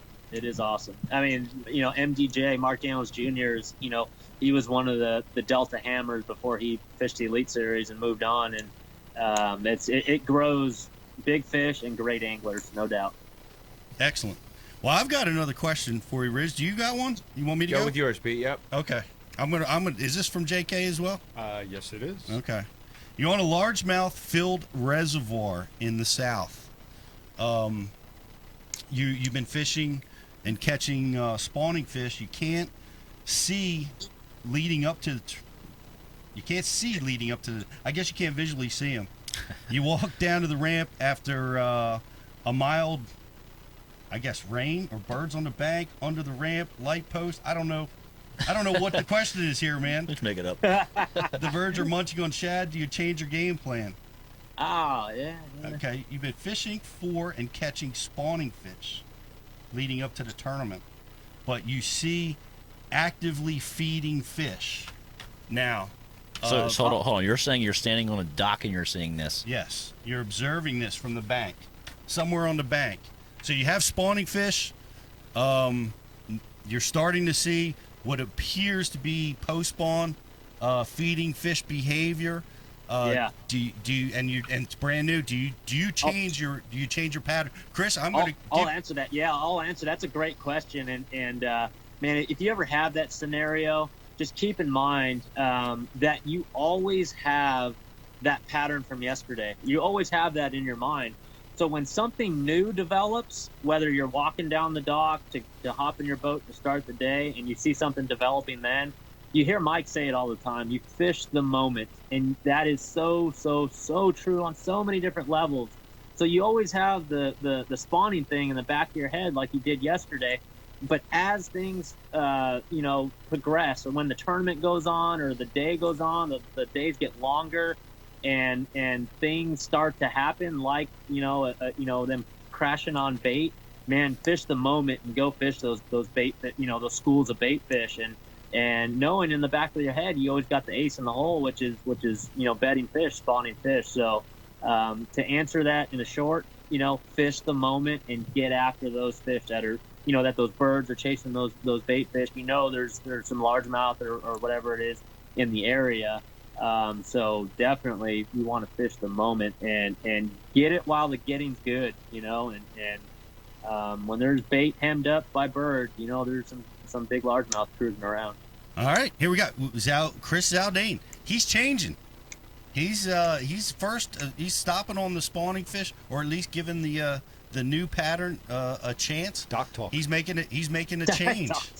Listening to dock talk. Dock talk. What say you, Greg? Well, this would be my answer, which is a lot like Chris said. The one thing about spawning fish that I can say, obviously, a lot of times when you start first thing in the morning, what do you have? You have low light conditions, for your tournament. So I would say the same thing. Yes, go change up and go chase them fish for the first couple hours, because as the course of the day goes on and the sun gets higher, you're spawning fish. If they were there in the morning, they're going to be there when that sun comes up. So you can definitely chase them bait fish around, or the fish chasing the bait, catch them first thing in the morning, and then go run your spawn pattern and try to upgrade 1 or 2 big bites, and even come back to them, if that was the case. So yeah, like I said, the answers are going to be really close. A lot of us guys at this level, I feel like, are on that fish the moment pattern, because we're really confident in anything that we do at this level. That's generally the biggest separation from an average guy to us guys, is we're very confident in our decisions, not only just the baits we throw, our decisions, ourself. One thing that I noticed about Chris that I really like is white teeth. He has a beautiful Strong smile. white No, teeth. so Chris said it in the classic. Chris came to the classic with the intent, and I think Chris probably fishes this way all the time. He fishes what he learned a long time ago, and he brings it to all over the country, and that's how I fish. I'm not trying to change the whole thing here, but Chris fishes his confidence. That's what I'm trying to say. Gotcha. So we fish our confidence, make the decisions, and just run with them. That's the biggest thing, man. Right. Yeah. So and I'll tell you, and to add to that too is, we're all of us in the room are all tournament fishermen here, but for the average weekend guy or the pro-am guy, man. And you said it, Brian, the dock talk thing, man. When you hear someone catching a certain thing, during a tournament or whatever, man, a tournament is not the time to experiment with new techniques or dock talk techniques. That's not the time to do it. The time to experiment with new techniques or to learn new techniques is after going to that Bass University seminar, going the very next weekend and only working on that particular Neko rig or that swim bait technique. That's when you learn. That's how you put the tools on your belt. True. And Great. I highly suggest during the tournament, either Elite Series tournaments or college tournaments or whatever it might be tournaments, only use the tools on your belt, because that's where your confidence is. Yes. And it's up to you to work on your game, on your tool belt, when you're off the clock, in your free time. And that's what makes a great angler exceptional. An exceptional angler is he takes the time to learn those techniques after hearing about them on Bass University or reading about them in the magazine, in Bassmaster magazine, or whatever it might be. So stick to your guns when you're on the clock. I learned a long time ago, man, never chase a bite, like Chris is saying. It just gets you in a world of trouble quick. Yes. So well, Back to the contest. Good luck, Pete. Yeah. Oh yeah, that thing. You know, we're gonna subtract some points from Greg Dipalma for deviating from the contest, Yeah. I get it. interrupting my judging process. Sorry. Well, we got to subtract even more points from Chris because he did it longer. Yeah, but I brought up I brought up a great point for your viewers. Yeah, I'll take it. I'll take it. But I'll they're take it. they're excellent. They're excellent points. Both of you guys listened to the doc talk. No, we saw it. We didn't no doc talk. We saw fish. Both of you guys Yeah. listened to the doc talk. And, what I like about Chris, he says something that I think is huge, is the developing pattern. I love that fish in the moment. The developing pattern always wins the tournament. It does. Almost It does. always wins the tournament. I really liked Greg's. You guys both wanted to go for that, but come back to the spawning fish. But I like the way you articulated it, Yeah. Greg, about it's better to wait till that sun comes up a little bit Yeah. because then you're going to be able to be more efficient and effective Yes. at catching those spawners. So I'm calling that one a tie. All right. I'm calling that one a Fair tie. enough. All right, so we got one that fired in from Showtime, number 99, and it's a scenario. So get ready, dig in, dig your heels in here, Greg. You're gonna knock it out of the park, I think, on this one. And Oh, Chris, God. you're both gonna crush it. So you're practicing for a tournament, and you're absolutely just jamming them in a certain area of the lake, and you think you got something dialed in. And you get back to their tournament day. You had a day off in between practice and tournament, and those fish just seem to not be there. You know, they seem to have just left. How long are you staying there, or are you going to get something new? I got this one. You stuck too many Go in ahead. practice, bro. That's a common scenario for a lot of guys. But you can't win practice. Yeah, a lot of guys do win practice. Yeah. I'm sorry. Yeah. All right, so you had fish in an area, okay? Yep. 2 days later, it's not that they're not biting. Yeah, well, I mean, they aren't biting, but you're not marking them anymore. You're not seeing them. There's no sign of fish whatsoever. It almost just feels like they vacated. How long are you trying to sit on those fish and try and find them in that area, convincing that they're still there because you had them so good the day before, or when do you pull up the trolling motor and roll? How long do you stay Yeah. on How long do you stay on yesterday's pattern? on yesterday's pattern? Great question. Greg, I'm going to give you the option to start or to defer. I'm gonna defer to this one. Okay. Okay. So we had a day off in between the last day of practice. We're going into the tournament. I dropped a couple of waypoints on a stretch of bank where I was shellacking them, shaking off bites, whacking bites. Those waypoints that I placed during practice before the day off, every time I drop waypoints, I take into consideration, okay, is this a south bank? Is it a north bank? Is it an east bank? Is it a west bank? What was the wind doing? What was the clarity? Were there bait fish in the area? What species of bass was it? Was there shade? Was it a shade line? What time of day was it? So I don't write all these notes on those waypoints. Every time I drop a waypoint, I kind of visually in my head take a mental snapshot of the map of the bank and what was going on when I placed those waypoints. So a whole day off to do tackle, to media day, whatever it is, I go back the next morning and I go to those waypoints even before I put the trolling motor in the water to test if those fish are still there. I'm going to look at my surroundings and look at the conditions and remember, okay, when I put those waypoints in my graph, are the conditions similar? Is the wind blowing the same way? Is the water temperature the same temperature? Is the sun the same direction, the same position it was when I put those waypoints in? So even before I test those areas, I'm going to tell myself, oh, okay, well, the conditions are different, but let's check this anyways. Or vice versa. Okay, the conditions are perfect. They're exactly the same. I put my trolling motor in the water. Whether they bite or not, I'm constantly checking and seeing if the conditions line up to what I'm dealing with at the particular moment as when I drop those waypoints. So, but to answer the question, how long will I stay there and try to figure them out in that area? 10 minutes, 15 minutes max, depending on how big the area is.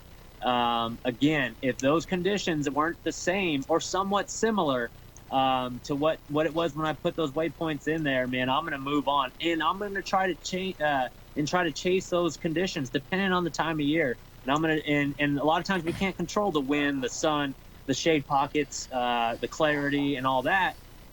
So I just have to take in consideration again the characteristics of the spot and why did I put those waypoints there, and then from there fish the moment and try to duplicate kind of that pattern or that area in other parts of the lake, maximize my time.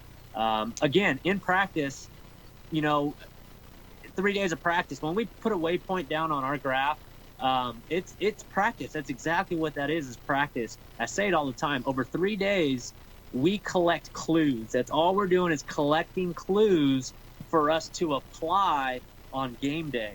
So a lot of times when you think you have the best area in the whole lake, it's taken me 8 years on the Elite Tour to figure this out. But a lot of times when, I got this area that they're loaded on, take it with a grain of salt, man, because things change. Things change. So just take it as a clue, and you're collecting all these little clues. Every waypoint you hit is a clue for you to apply on game day when it matters. So make those adjustments. Don't stay on that spot long. Make the adjustments, and just take them for clues. That's what they are, is they're clues. All right, Chris, did conditions change? And 10 to 15 minutes time to assess the area on whether or not those fish are still there. Yeah. So the first thing this question didn't specify, so that's the first thing I'm going to say. Was it a river? That's the number one thing. Title, any kind of title system, did he say it? Lake. It's a lake. Okay, so it's a lake. So with what, everything Chris said, 100% right. I'm about the transitions, man, because generally, I like he just said, take everything with a grain of salt, because there's been a lot of tournaments where, in your mind, you're like, wow, this is a spot. And then you pull up day one, and what happens? It's never the spot. Okay? Mm-hmm. But generally, if you're whacking them like that, and the numbers are that strong you're catching them fish are somewheres in that vicinity. And the way electronics are today, man, I'm going to graph. I'm going to graph around, and I'm going to refine them fish. Sometimes I would say I'd probably give them a little bit longer than 15 minutes. I'm probably going to give them a half hour to an hour and fish around the area a little bit. But from there, I'm going to start graphing, and I'm going to start looking, because if there's that big of a population of fish that you are catching in that area, they're there somewhere. So I promise you that. They're not going to move too far in a lake system unless you have crazy weather that day off. A lot of wind, which makes a lot of current. That's going to be the biggest thing. But generally, they're right there somewhere. Excellent answer. Going to spend time. Greg's going to spend time on the graph. He's going to spend a little bit more time, really. Yeah. Twice as much time. Yes. As Chris is going to spend to try to locate these fish. Mm-hmm. So. That's a tough one to find. You guys didn't give me much to work with. Well, before you leave the area, and this is no offense to any answers, before you leave, sometimes you pull in there. Fish are like people a little bit. They don't always eat right away. It's like anything else. It's like sometimes guys say to me, "Oh man, I was catching them real good on this bait yesterday, and I couldn't get bit on today." Well, how many times you walk in your kitchen, you don't eat cereal every time you go in there, right? So. Well, the change in conditions, I think that was key for Chris. 10 to 15 minutes is fast for me. I'm slower. I tend to side with Greg, on the longer time, because I just can't move that fast. I can't think that fast. But Chris has stayed with us till after dark. And I'm going to give Chris the win in this contest. I'm not coming back no more. Greg, I owe you the cold beverage. Yeah, it's all good. Next one, yeah. Dude, I'm looking up there. It's dark out there in Texas. Are there like alligators at Lake Fork? Oh, it's super warm. Yeah, it's real warm. My dog Nebo's barking there. It's probably like 74 right now. It's beautiful right now. So, yeah, I leave for Hartwell in the morning. Not too early. We're just going to take it easy. Driving from Fort Worth, myself, my wife, her truck, her boat, my truck, my boat. We'll probably do 10 hours and then lay up, and then, another 4 or 5 hours on Saturday. So we'll take it easy. And, we've got back-to-back tournaments, Hartwell, and then Winyaw Bay. Looking forward to both of those. I don't know if you've been there, Greg. But, yeah, I have. I've never been to Hartwell. I know it's a swim bait lake. I know it's a wacky rig lake. I think I'll do all right. Whenever it sounds like the clear water, shad and also blueback herring. So yeah, definitely the swim bait. I think will play. Winyah Bay is going to be all about big runs. That's one of those tournaments where you practice for 2 days, and on that third day of practice, you tighten every nut and bolt you have in your boat, and you prepare for a long run, yeah. So that'll be a good one as well. That's important to tighten every nut and bolt. Oh, it is. Chris, it really is. Can you help me and Brian with that before the Ike Foundation tournament this year on the Delaware? We're gonna need my boat to be super tight. So. Tighty, yeah. What happened last time? Righty tighty. That's Yeah, right. right. Well, last time Brian and I fished a tournament. By the end of the day, my cord on my trolling motor was broken. My transducer wire was broken. I thought that my motor was leaking fuel. The low oil siren was going off. For like 10 minutes. Rod straps were broken. Well, But we got Greg and I around will the be fish. there again this year, so Yeah. I'll help you out wherever I can. Cool. I thought about that. I just trailered to the Classic and back, and I was just thinking that same thing, man. I got to get on the mounting bolts, and all those little things. At a tournament on Lake St. Clair, I had the 2 top mounting bolts of my outboard shear off. What happened was they got a little play in them, and once you get a little play, that starts slapping to the mounting plate, and it just popped those bolts.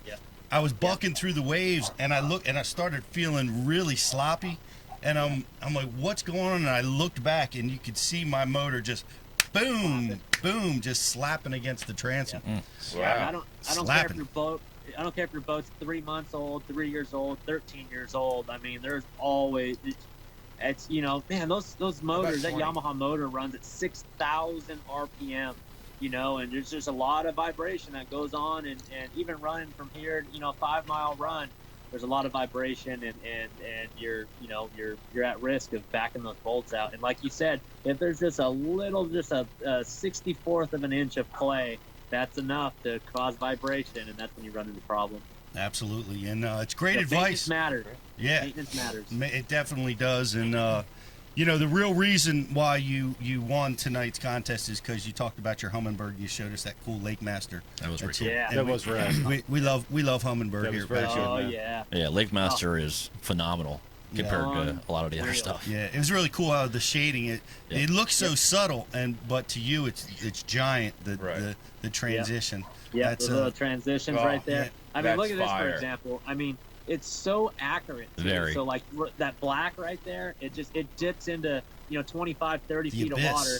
But that shows that red. That's a little ledge right there on a bluff. This is a bluff wall, but it shows that little flat right there connected to that. And I got 2 waypoints right there. You run a swim bait by that, and that's just dynamite. But it's those subtle little spots like that if you could pick out, amongst a field of 74 of the best in the world, and you pick up on those little subtleties like that, man, that's when you could really, really do some damage. So always pay attention to those finer details. That's so intriguing. And it looks so much cooler after dark. We may have to continue for a couple more hours now, Chris. No, we tortured them long enough. That really pops now. Yeah, that shading is awesome, man. It's really cool stuff. Hey, well, congratulations on a great classic. Wishing you the best of luck the rest of the year, Chris. People want to follow you. What do you suggest they do?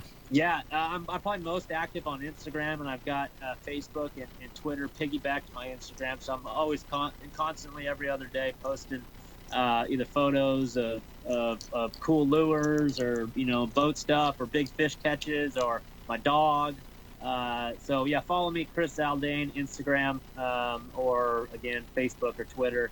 Follow along. I'm pretty active on that thing, and then just stay tuned, man. I mean, follow the Bassmaster Elite Series. I promise you, we're going nowhere. The Classic's going nowhere, and we love catching giant bass and bringing them back to you guys and weighing them in and having a big show. So big bass, big stage, big dreams, and I'm all about it. And I thank you guys for having me on Greg, again, I owe you a cold drink.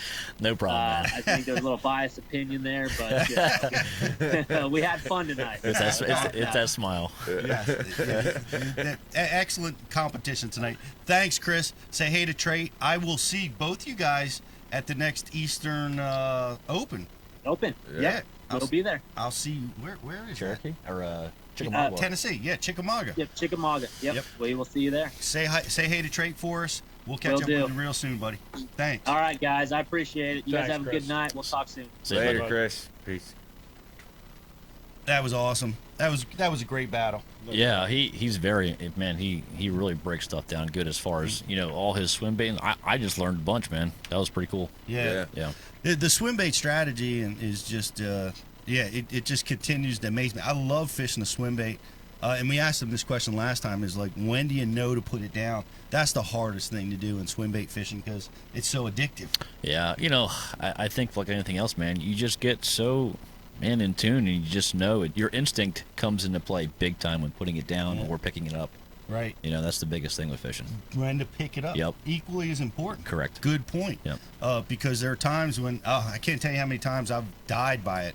Everybody that has tried to go down that path of the 21-12 that he caught, we've all tried it. Oh yeah. But it's you want it so bad, but it doesn't happen that frequently, and you got to know when to put it down. Yep.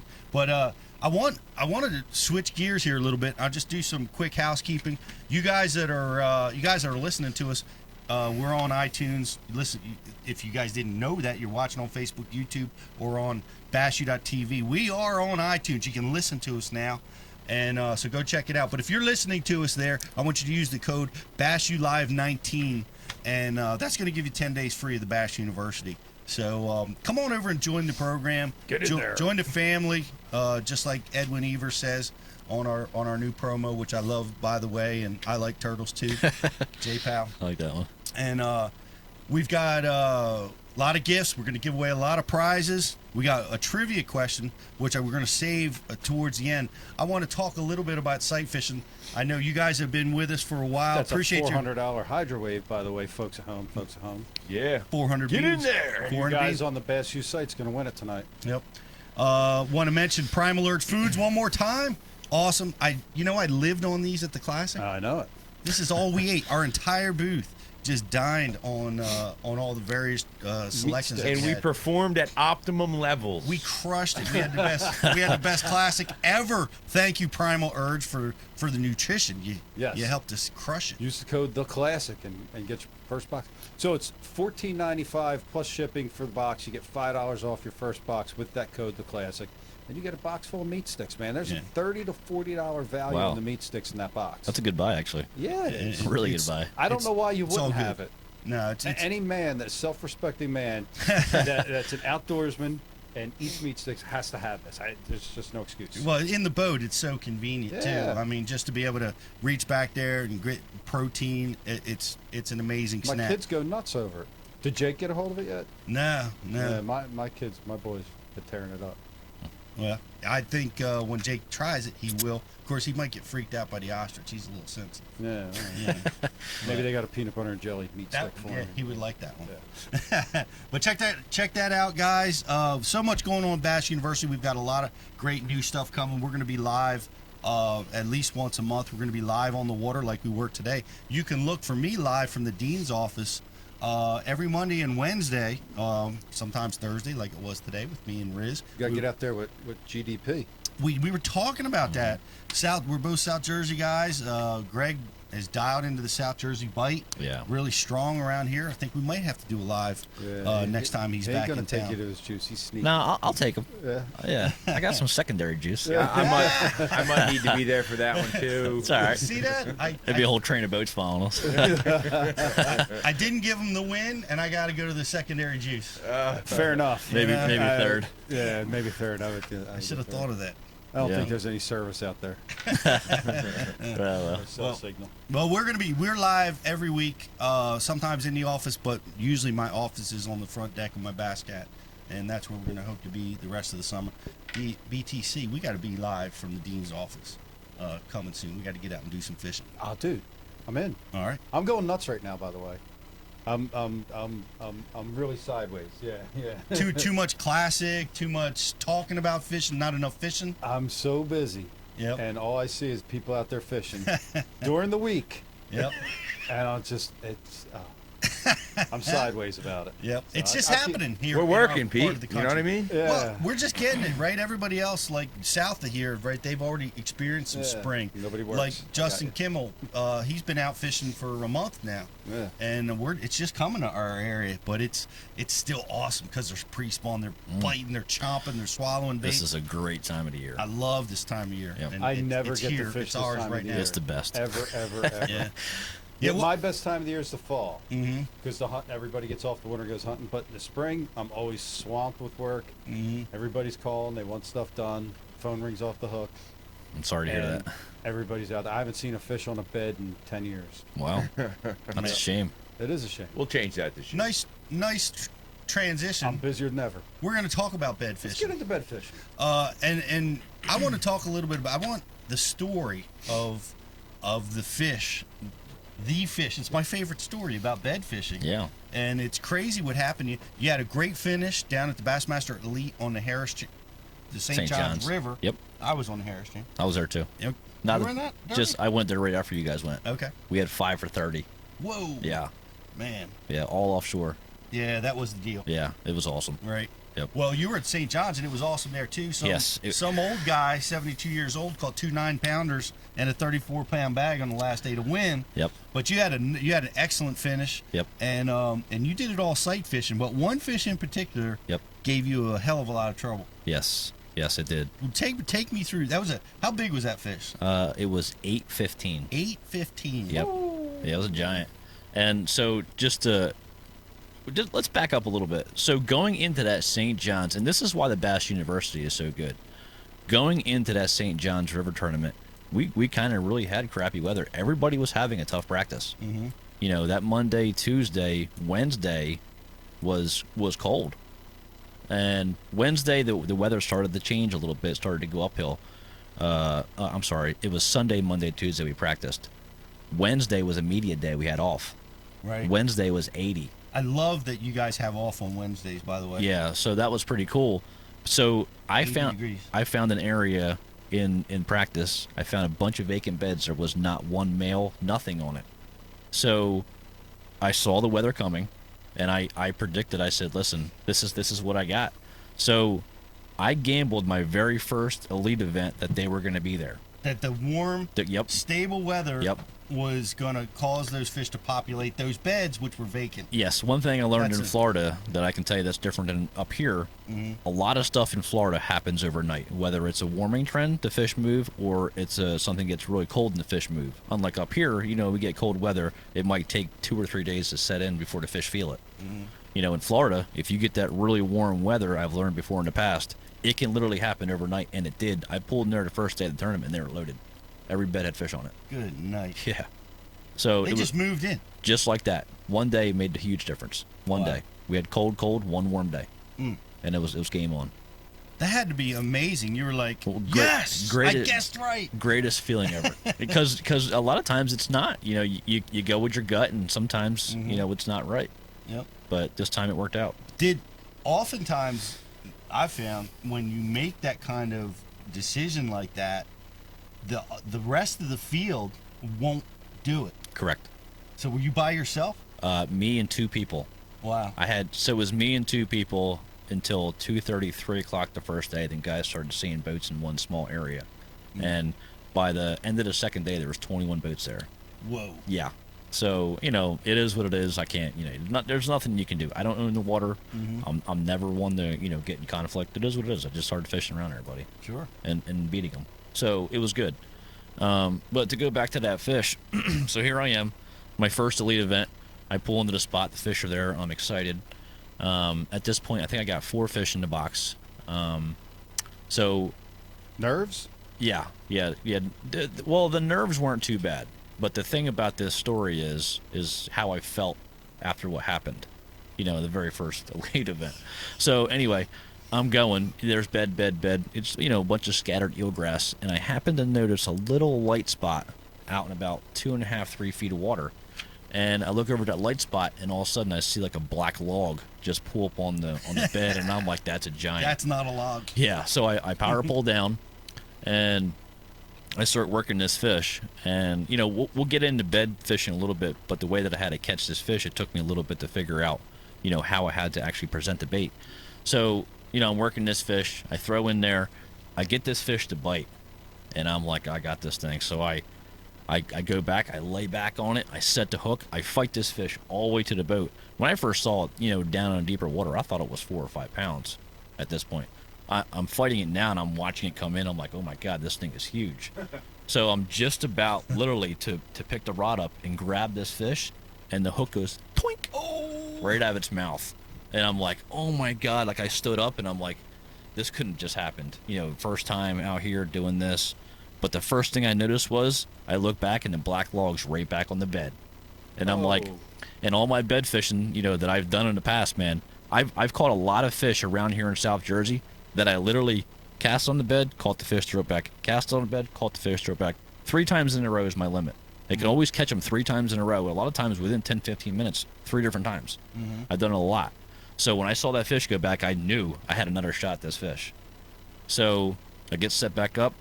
I throw the bait right back in there, and this is, you know, like I told you, you know, now 1 hour's gone by. I'm not leaving this fish. I saw how big it was. Now, what bait did you lose it on? Was it a finesse bait? This bait right here. It's a Riot Little Fuzzy. Okay. This is primarily one of my favorite bed baits. It's been for the last 4 or 5 years. Just Texas rig? Just Texas rig. Lightweight, heavyweight? So generally 3/16 to a 1/4 ounce. Okay. Never peg it ever, because you don't want to peg it, because when a bass comes into the bed and it picks up this bait, you want no resistance. So you want that. Hold that up a little higher when you do that demonstration. Yeah. So basically, it's small. I got a small bull weight, and then I have. Can you get her? Here you go. Then I have the little fuzzy here. So when that bass picks his bait off the bed, the bullet weight separates. You don't want no resistance. So if there was more weight on there, a lot of times they might just mouth it and just carry it around, you know, and spit it. But I wanted him to swallow it, so that's why I don't peg it. So now when it goes up, he's just taking basically a piece of plastic bait, it's nothing. Right. You know, so I want him to swallow it, so that's why I never peg it. So anyway, so an hour goes by, I'm throwing in there. Yeah, an hour. Hour goes by, throwing in there. Now, you got 4 in the box. I got 4 in the box. How much weight do you have? Man, I don't know. Probably.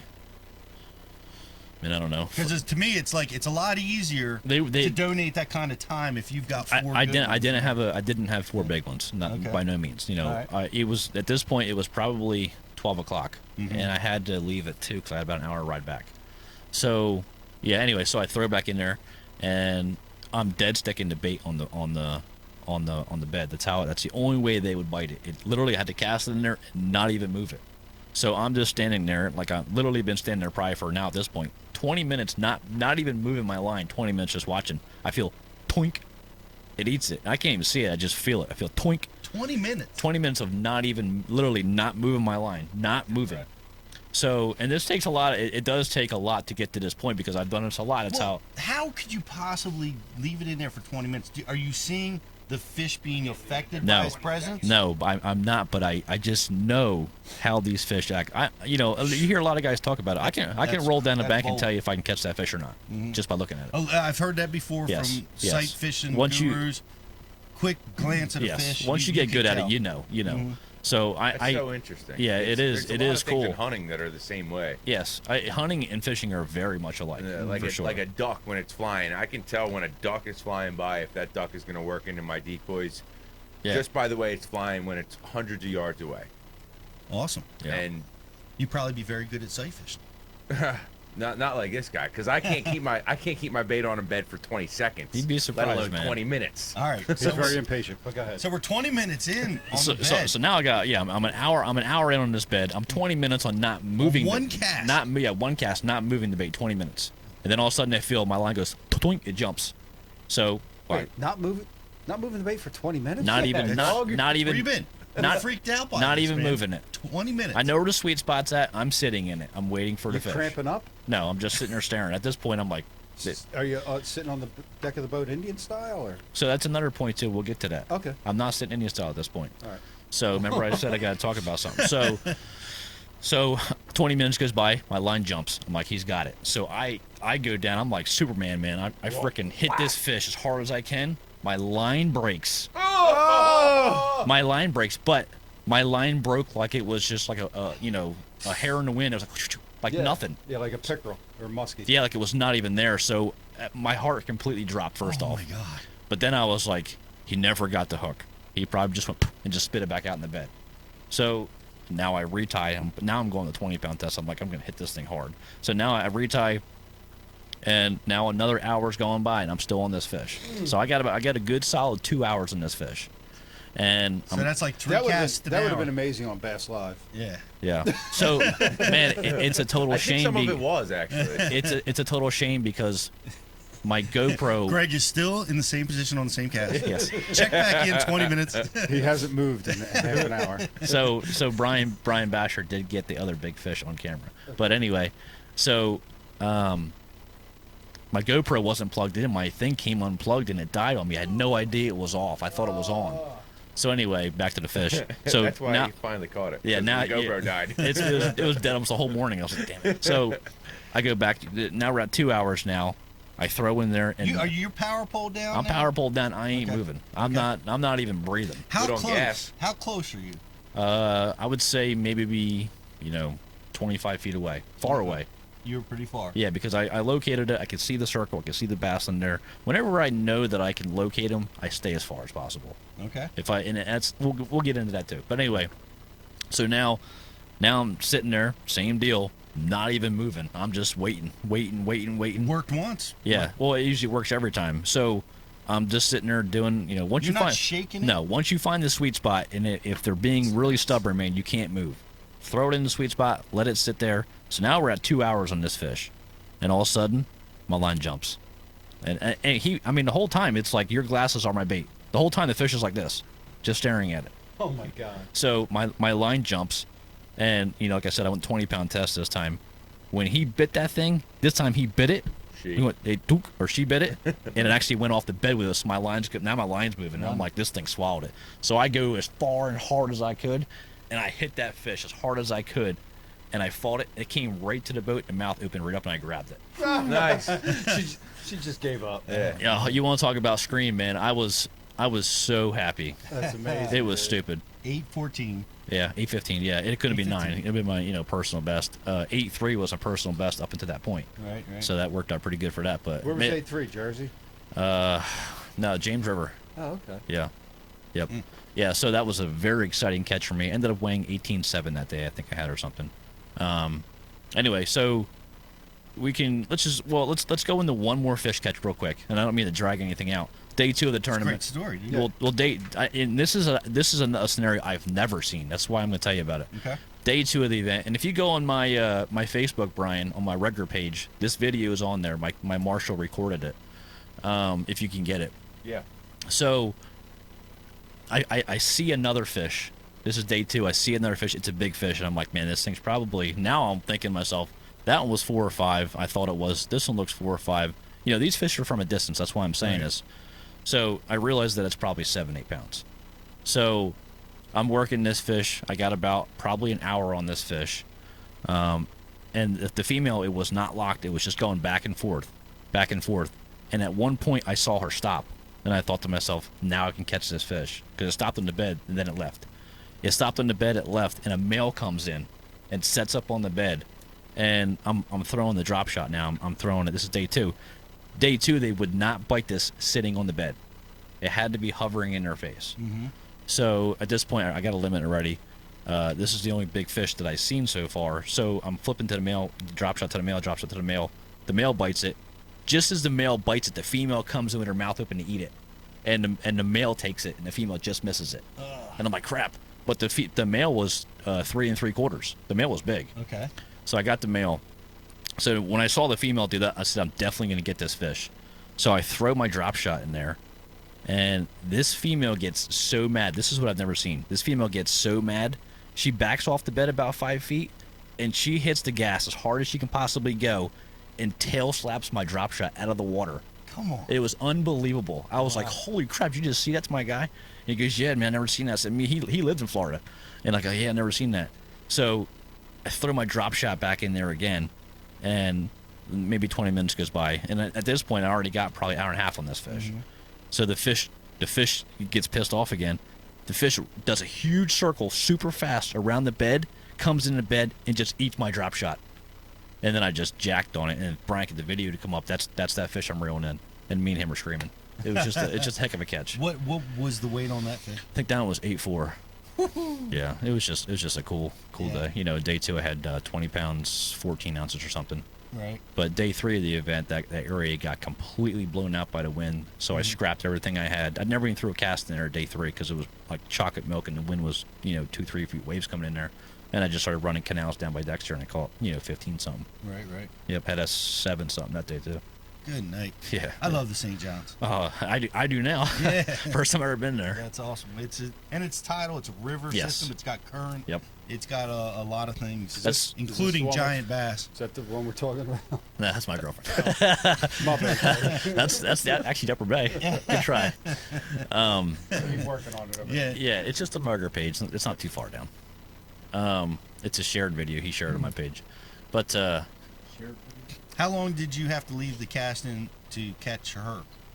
her? Yeah. Man, well, I guess it actually she was the hardest bedfish I've ever fished for. Yeah. And some days I still don't have her.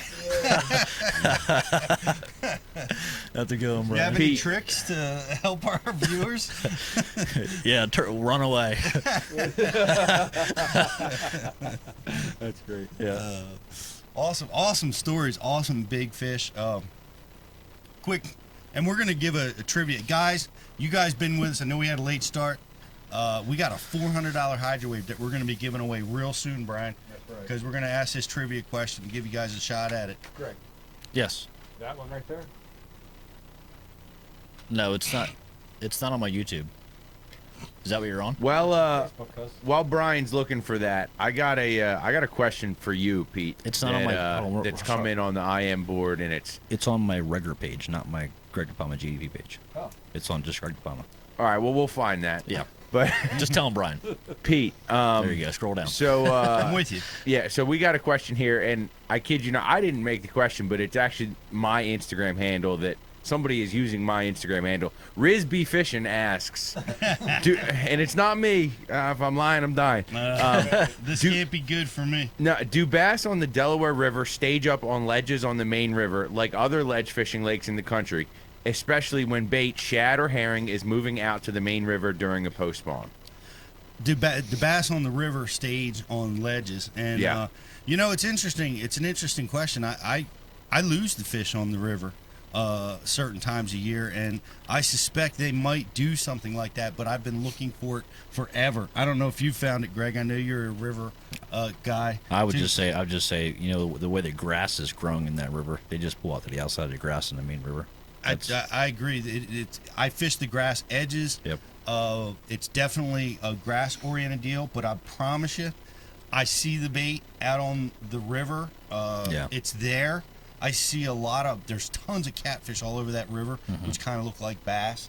I've tried to fish that river deep for year after year, and I've been unsuccessful. When I am successful on the river, I'm fishing shallow. In most situations, maybe Agree. 10 feet on the deepest side of things. So I do not see them doing what they do on other bodies of water where they get out. I think maybe the catfish are as big as a Volkswagen out there on the river, or there's stripers, or there's something out there that keeps those fish pressed to the banks.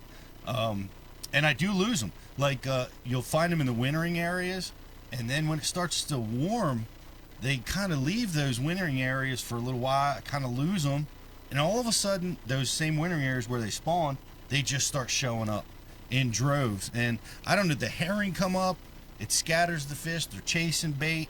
There's just something that goes on there where they get scattered out, and they get kind of hard to pin down. That's on the Morris River where I spent a lot of time at. A lot of them fish in the summertime when they pull out, they just get current oriented where they just literally get washed with the current. I've seen them just floating by in deeper water, on them really clear days out there. So I think them fish just go out there. I don't think they're holding the ledges. They might pull into a certain area and feed, but I think they're just actually floating with the current downriver or upriver. But I will tell you this: the Delaware River Estuary Group has been replenishing mussel beds, freshwater mussels, on the river, trying to reestablish them throughout the river, and they're successful in certain areas. Wow. So once that happens, if we start seeing those mussel beds, back out on those break lines, that changes everything, because they will pull the bait and they will pull the bass with them. It's a great question. I sent you a friend request.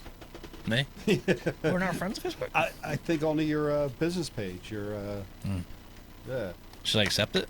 Well, that's up to you. It's a loaded not. question. I have a trivia question, Brian. Are we ready to roll with this trivia question? Yeah. We hung these guys on long enough. Let's do this. Let's do All this. right, guys. And this is to win a This is a $400 $1,000. hydrowave. Wow. Hydro Wave. It's our grand guaranteed to make fish go crazy. It makes them go crazy. It does Every work. single instructor at the Bass University utilizes a hydrowave. This isn't even my real Facebook page. I didn't think so. There's no profile picture. Yeah, this is. No, never mind. Moving on. Back to the question. All right. Courtesy of Ken Duke, fishing tackle retailer, editor, and the man with all the information in the world. He's like a walking thesaurus, library, encyclopedia. That's the word I'm looking for. Thesaurus Rex. I'm going to go with this one, and you'll find out why, I guess, at the end. But I want to try to pick questions that you guys just can't Google. Which number is it? It's going to be number 6. Okay. And Bassmaster Classic history. How many has there been? 40 of them? I don't even know. I don't know what you. 49. 49. Next year's 50. That's right. Next year's 50. Going to be somewhere in Birmingham. So I get a hydro. I get one of the Magdrafts. You get a Magdraft. You get something. That was good. Pulling that one out. What was the largest field, meaning number of anglers, in Classic history? Now, the Classic's a qualifying tournament. Oftentimes, it cuts the field in half, or even takes 25% of the field at times. Wow. To go to the Classic. I'm talking about the elites. Also get the winners. I really love that they added the win in your back in the Classic this year. Are you just asking the number, or are you asking the year as well? I am asking the number and the year. Yes. The number and the year. Ooh. And who Thank won? you for clarification. Okay. It's a hydrowave. It's a hydrowave. Yeah. Who won? Good luck. Once you get the year, you're gonna know who won. Yeah, that makes sense. But yeah, I really like that they added the win in your in, and yeah, it's really lit me up. I'm super psyched. I'll be at Chickamauga. We'll see. I'll see you at the James. Hopefully. And then we finish up on Oneida this year. So I'm really excited about being back in the opens with that new Classic berth available. Mm-hmm. So it'll be fun. Have you ever fished Lake Chickamauga? Never thrown a cast there. Yeah, it's crazy. They've weighed 40 fish over 10 pounds this year. Wow. And that was before they had the FLW tournament. That's a big number. Which had probably a dozen double-digit fish weighed in that event, including a 37-pound bag weighed in that tournament. And Brian Thrift, one of the Bass University instructors, one of the most popular that we have, took second place in that event. But that's where we'll be next, and I think we're going to hit it just about ledge time. Oh, yeah? Yeah, it's going to be toward the end of May, and the fish will be coming off the beds down there. The lake should be near full pool, and we should be out on the community holes. Yeah, there's it's the way it happens down there. Yeah. And you know what? The fishing pressure that this lake is enduring right now is amazing. After the Classic, I had an opportunity to go down there for a couple days and look around at the lake. And I think I was down there on a Tuesday and a Wednesday, and it was just packed. I know the FLW was down there, and I saw those guys, but I saw tons of local anglers. They're just so excited. The fishing's so good. Yeah. The fish are so big. Like, it's for a place that far north to put out that many 10-pounders. It's truly amazing. It is amazing. It really is. I'm looking forward to getting back. Are people guessing, Chris? Yeah, people are guessing. We haven't seen the right answer yet. Anybody that's watching or listening right now, remember, you got to be firing these comments through the bassu.tv website to get us to see it. So yep. go if over you there. want to win this, you got to be a Bass U TV subscriber. And how do they do that, Pete? go over to bassu.tv and subscribe, sign up. Right now, we still have classic promotion going on, so I want you guys to check that out. Or you could use the code if you're listening on iTunes. I want you guys to use our iTunes code, which is new to me even. So I'm just learning it. It is, and I'm looking for it right now. Classic 19. Is it? What? Or is it Bass U Live 19? Thank you, Pete. Yeah. Teamwork. Go over to. We're excited to be on iTunes. Absolutely. Yeah, that's pretty cool. It's big. I know. There's a lot of traffic over there. A lot of people like to listen while they work, while they do stuff around the house. Because I can tell you, one of the things that I struggle with is watching. There's so much live fishing on now, and I love it. I absolutely love Bass Live. I like watching MLF Live. I like FLW Live. I can't get anything done. Yeah. I got to see how these guys are winning the tournaments. I got to see who's going to catch the next group of fish. It's just so addicting. I got to keep watching. Do we have a winner? No, we don't yet, man. No winner? No winners yet. But we're getting closer. We have seen the right number a few times, the right amount of guys, but we don't have the year yet. Remember, it has to be year and the amount of anglers. And who won? And who won the derb. Come on, it's Keep for coming. $400 Shouts to Pat highway. Renwick, Let's the go. derb. Do you, if you had to give an angler, while we wait for these guys to try to win this $400 prize, Yeah. if you had to give a tip to a novice sight fisherman, one tip to help them try to be successful at that, what would be your top tip? Well, top tip. Well, easiest. I mean, let's just break it down to easiest because Let's do that. obviously we all throw some kind of stick bait, Senko style bait. Mhm. Okay, and it's probably honestly one of the easiest ways to catch a spawning fish if you're just not good at it. This is a riot stick, green pumpkin. I always go same as Pete, simple. Green pumpkin or black and blue. It just depends on the watercolor. But so getting into bed fishing a little bit, believe it or not, I use this a lot for a search tool. And I know that sounds funny because it sinks really slow. Like when you're sight fishing, or Yes. just in general? Well, no, sight fishing. Okay. And the reason why is because when you're sight fishing, generally you're only fishing for 1 to 2 feet of water. So if I'm going down a bank, let's say it's early morning, I can't see in the water yet, I'll throw long casts down the bank far ahead of me with a Senko. Because A, I'll either get that fish to react to it and just come up and show me it's there, or B, I'll catch it by just throwing a Senko. But also, like I said, if they're on the bed itself, this is a great tool to get them off the bed. A Senko. And I use that tip. Yes. That's one that I do. Yeah. So, it like I said, a lot of times it comes down to reading the fish also.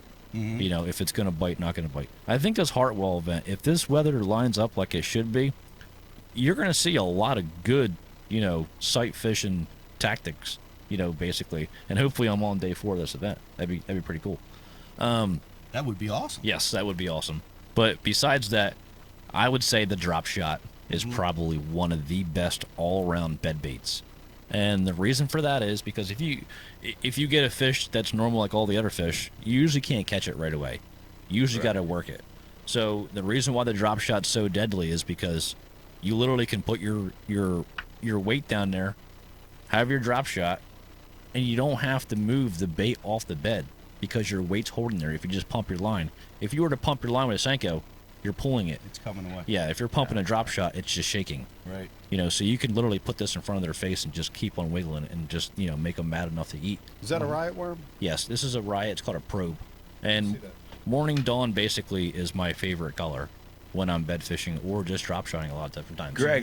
Greg, on that topic, do you ever, when you see a fish on a bed, do you ever start off with another bait, say like a jig, a flipping bait, and flip it in there a few times, make the fish move off, kind of get them aggravated, and then fire the drop shot in there? Because in my personal experience, actually here locally, when I've found fish in clear water that I can actually see, I'll flip to them with a jig or a creature bait or whatever, and get that fish to move off a few times, maybe 2 or 3 times.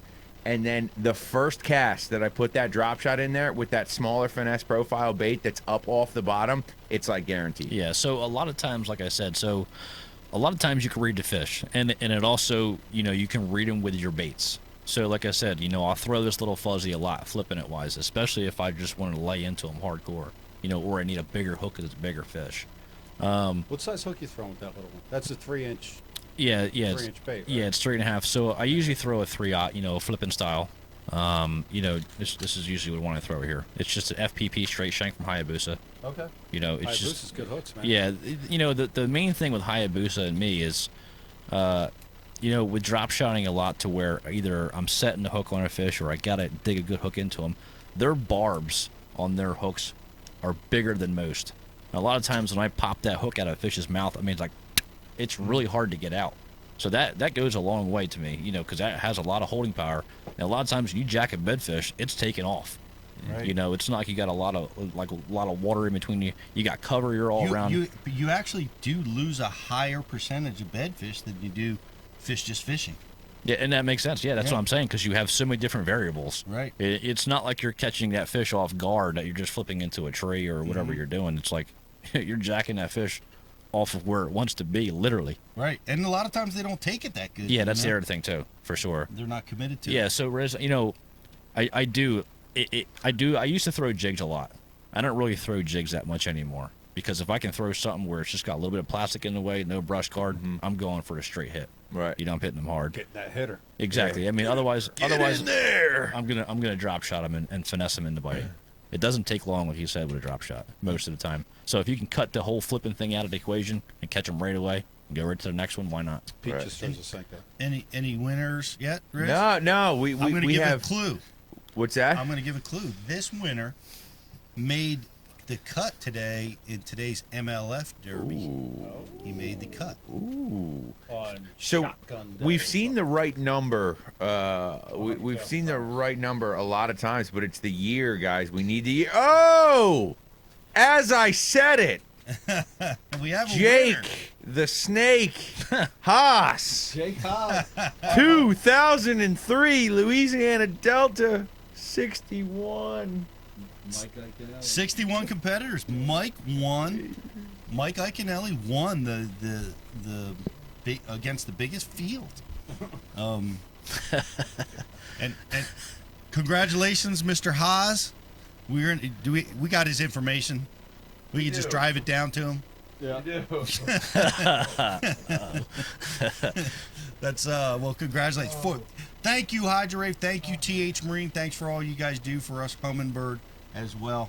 Really appreciate you guys. Do you know the story about how Mike won the Classic in 2003? The one where he's screaming like crazy?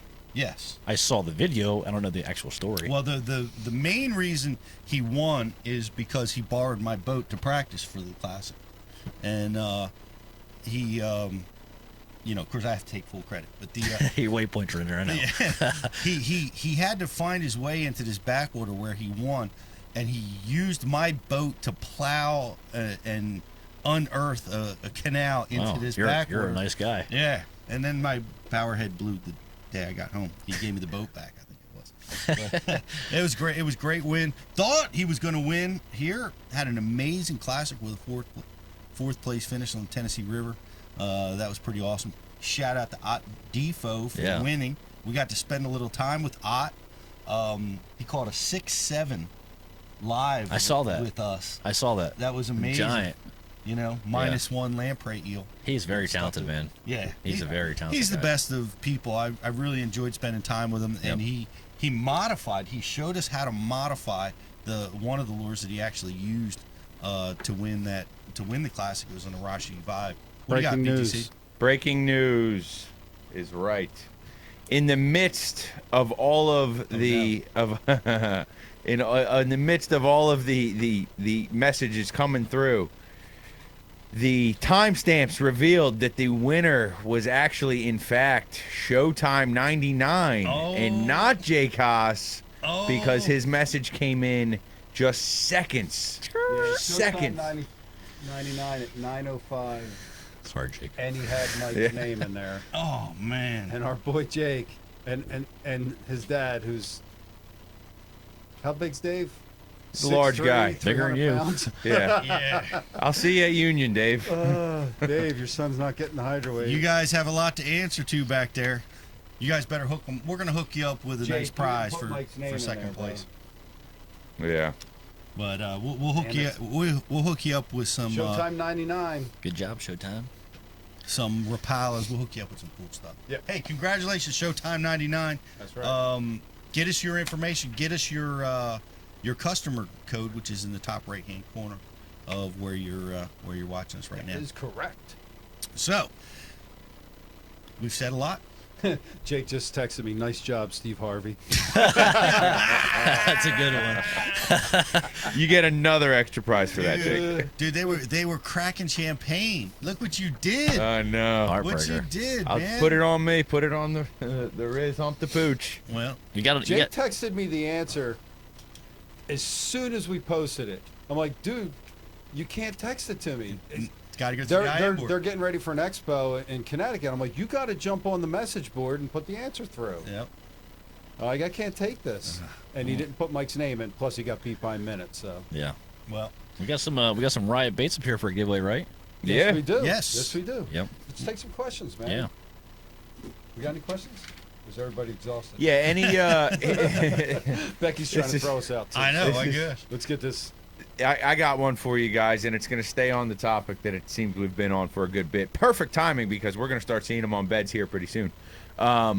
When you're seeing those big cruising females up shallow, and maybe they haven't quite gone to the beds yet, or maybe they've just pulled up off the beds, what are some tricks you guys are using to get those big cruising females to bite? So what I do is, and this is what I said, something I've learned. So when you see a big female that's cruising in the same area, there's a reason why. That fish is getting ready to lock on.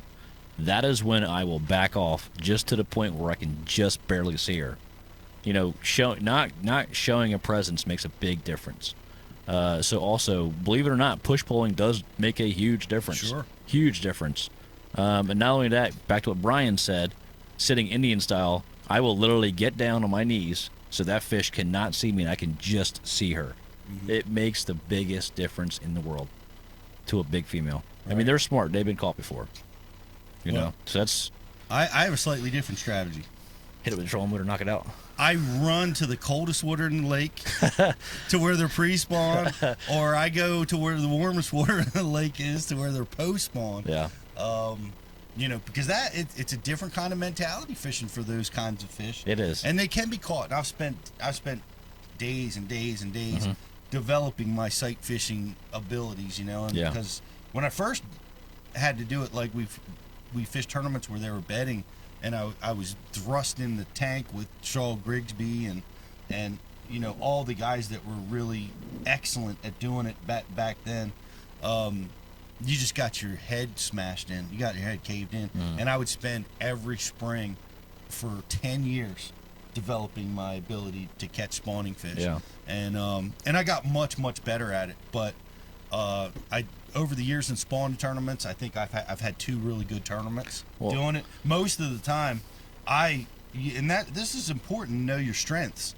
Yes, Most it of the is. time, I find that I can be much more successful concentrating on the pre-spawn or the post-spawn fish than I do getting in the mix with guys like these that Yeah. love it. Well, that's a great point you said, too. In a lot of bodies of water, you can literally have all 3 stages a lot of different times. And if you have a river system coming in that has dirty water, you know, that's going to be ahead. That might be already post-spawn. Or if you got a situation where down by a dam, it's crystal clear, pre-spawn. You know, middle lake might be spawning. Absolutely. That's a great point. Yep. What do you got, Riz? I got one more, and this one is actually coming straight to you, Greg. The messenger is GDP fan, and the question is, hey, Greg, what's the best way to fish muddy water or heavily stained water when the water temperature is between 50 and 55 degrees? Is this for the Upper Bay? I don't know. It's anywhere. There's no rock prevalent, and you have a mucky bottom. So it's mostly gonna be a wood or we lost it a little bit there. Spinnerbait, man. 50 to 55 degree water, you got no rock, but you got wood. Yeah. Colorado. Well, that's good. And Pete actually covered this today. What he did by throwing that big. What were we throwing? A DT wide? Is that what it's called? No, DT fat. DT fat. It's a huge wide body crankbait, big wobble. That's a great way to catch fish around wood with muddy water. Obviously, a spinnerbait is probably one of the most common answers, but you can flip a jig just as well. If you can get away with throwing a chatterbait, I do like throwing a chatterbait. I had a good handful of wins last spring with them same kind of scenarios. And to go back what Chris said, a white color bait in dirty water glows a lot better. Glows a lot better than we think it does. Dude. So when I'm in really dirty water, I throw white a lot. If you ever pull a white bait in dirty water by the boat, it literally has a halo around it. Yep. It glows that good. Yeah. So, don't always think you got to go chartreuse. I'm not saying it's bad, but, straight white is a big-time player in dirty water. No doubt. Excellent. Yep. And that time of year, you got a lot of shad present. You got a lot of herring, a lot of white-bellied bait fish around. Yep. So, and 50 to 55 degree water temperature, dude, it's on. It's BTC. deadly. Yeah. Everything in your tackle box can I'm busy, work. man. Paying bills, working. Sorry. We got to find a day. Yeah, but that is get me out, dude. I'm losing my mind. I can appreciate. I'm about to join ISIS and start bombing boat ramps. Well, we got to stop that. Whoa, slow down, boss. Not that ISIS. The one that bombs boat ramps in South Jersey. Flattens John Valdez's tires. Hoagie lady. Hey, we're getting there. I saw 50 degrees today. John Valdez had 22 pounds the other day. You see that? I did see that. On Acid Pink. Wow. Yeah. 22 pounds. 22 pounds in acid pink. That's a nasty sack. bag. I was going to fish there on Wednesday. Call John. I got distracted. The Acid Pink's got big fish. Big fish. Little lake in New Jersey, it's got really, really big fish. BTC, I think it's time we closed up shop. Becky's ready to throw us out. I know. We went long. You guys were awesome. Yeah. All you guys hung. You're like us. You're fish heads. You want to talk fishing. Love it. Love you guys for being with us. Congratulations to Showtime for getting the 99. Hydro Wave. We're going to be. We'll announce our like and share winner, which is going to get a pack of Riot Baits and Primal Urge Foods, $60 value. We're giving that to you guys right now. The Classic is the code on primalurgefoods.com. Yeah, guys, please, you can please get check $5 off. Check that joint out. Gonna love that stuff. We love it. They're a sponsor of Ike Live. We love them here at Bass University too. And check out the Bass U iTunes, man. Check it A out. lot of good content from the Classic. We had, and they're not all up yet, but they're going to be up soon. We had Freddie Boom Boom. We had Munenori from Japan Import Tackle, bringing us all kinds of stuff from baits Ultra this big to finesse baits. This baits, big. yeah, and ultra power baits. Yep. Really cool We stuff. had David Fritz and Miles Cranking with Berghoff braided talking line. electronics, sonar, and Matt McBee from Taterhog Swimbaits, custom swimbait maker. Brian Thrift. Taterhog. Brian Latimer. Remember Taterhog? Of course I do. I called him Hog Tater. You called him Mark McBee too. And we had to say cut, start over.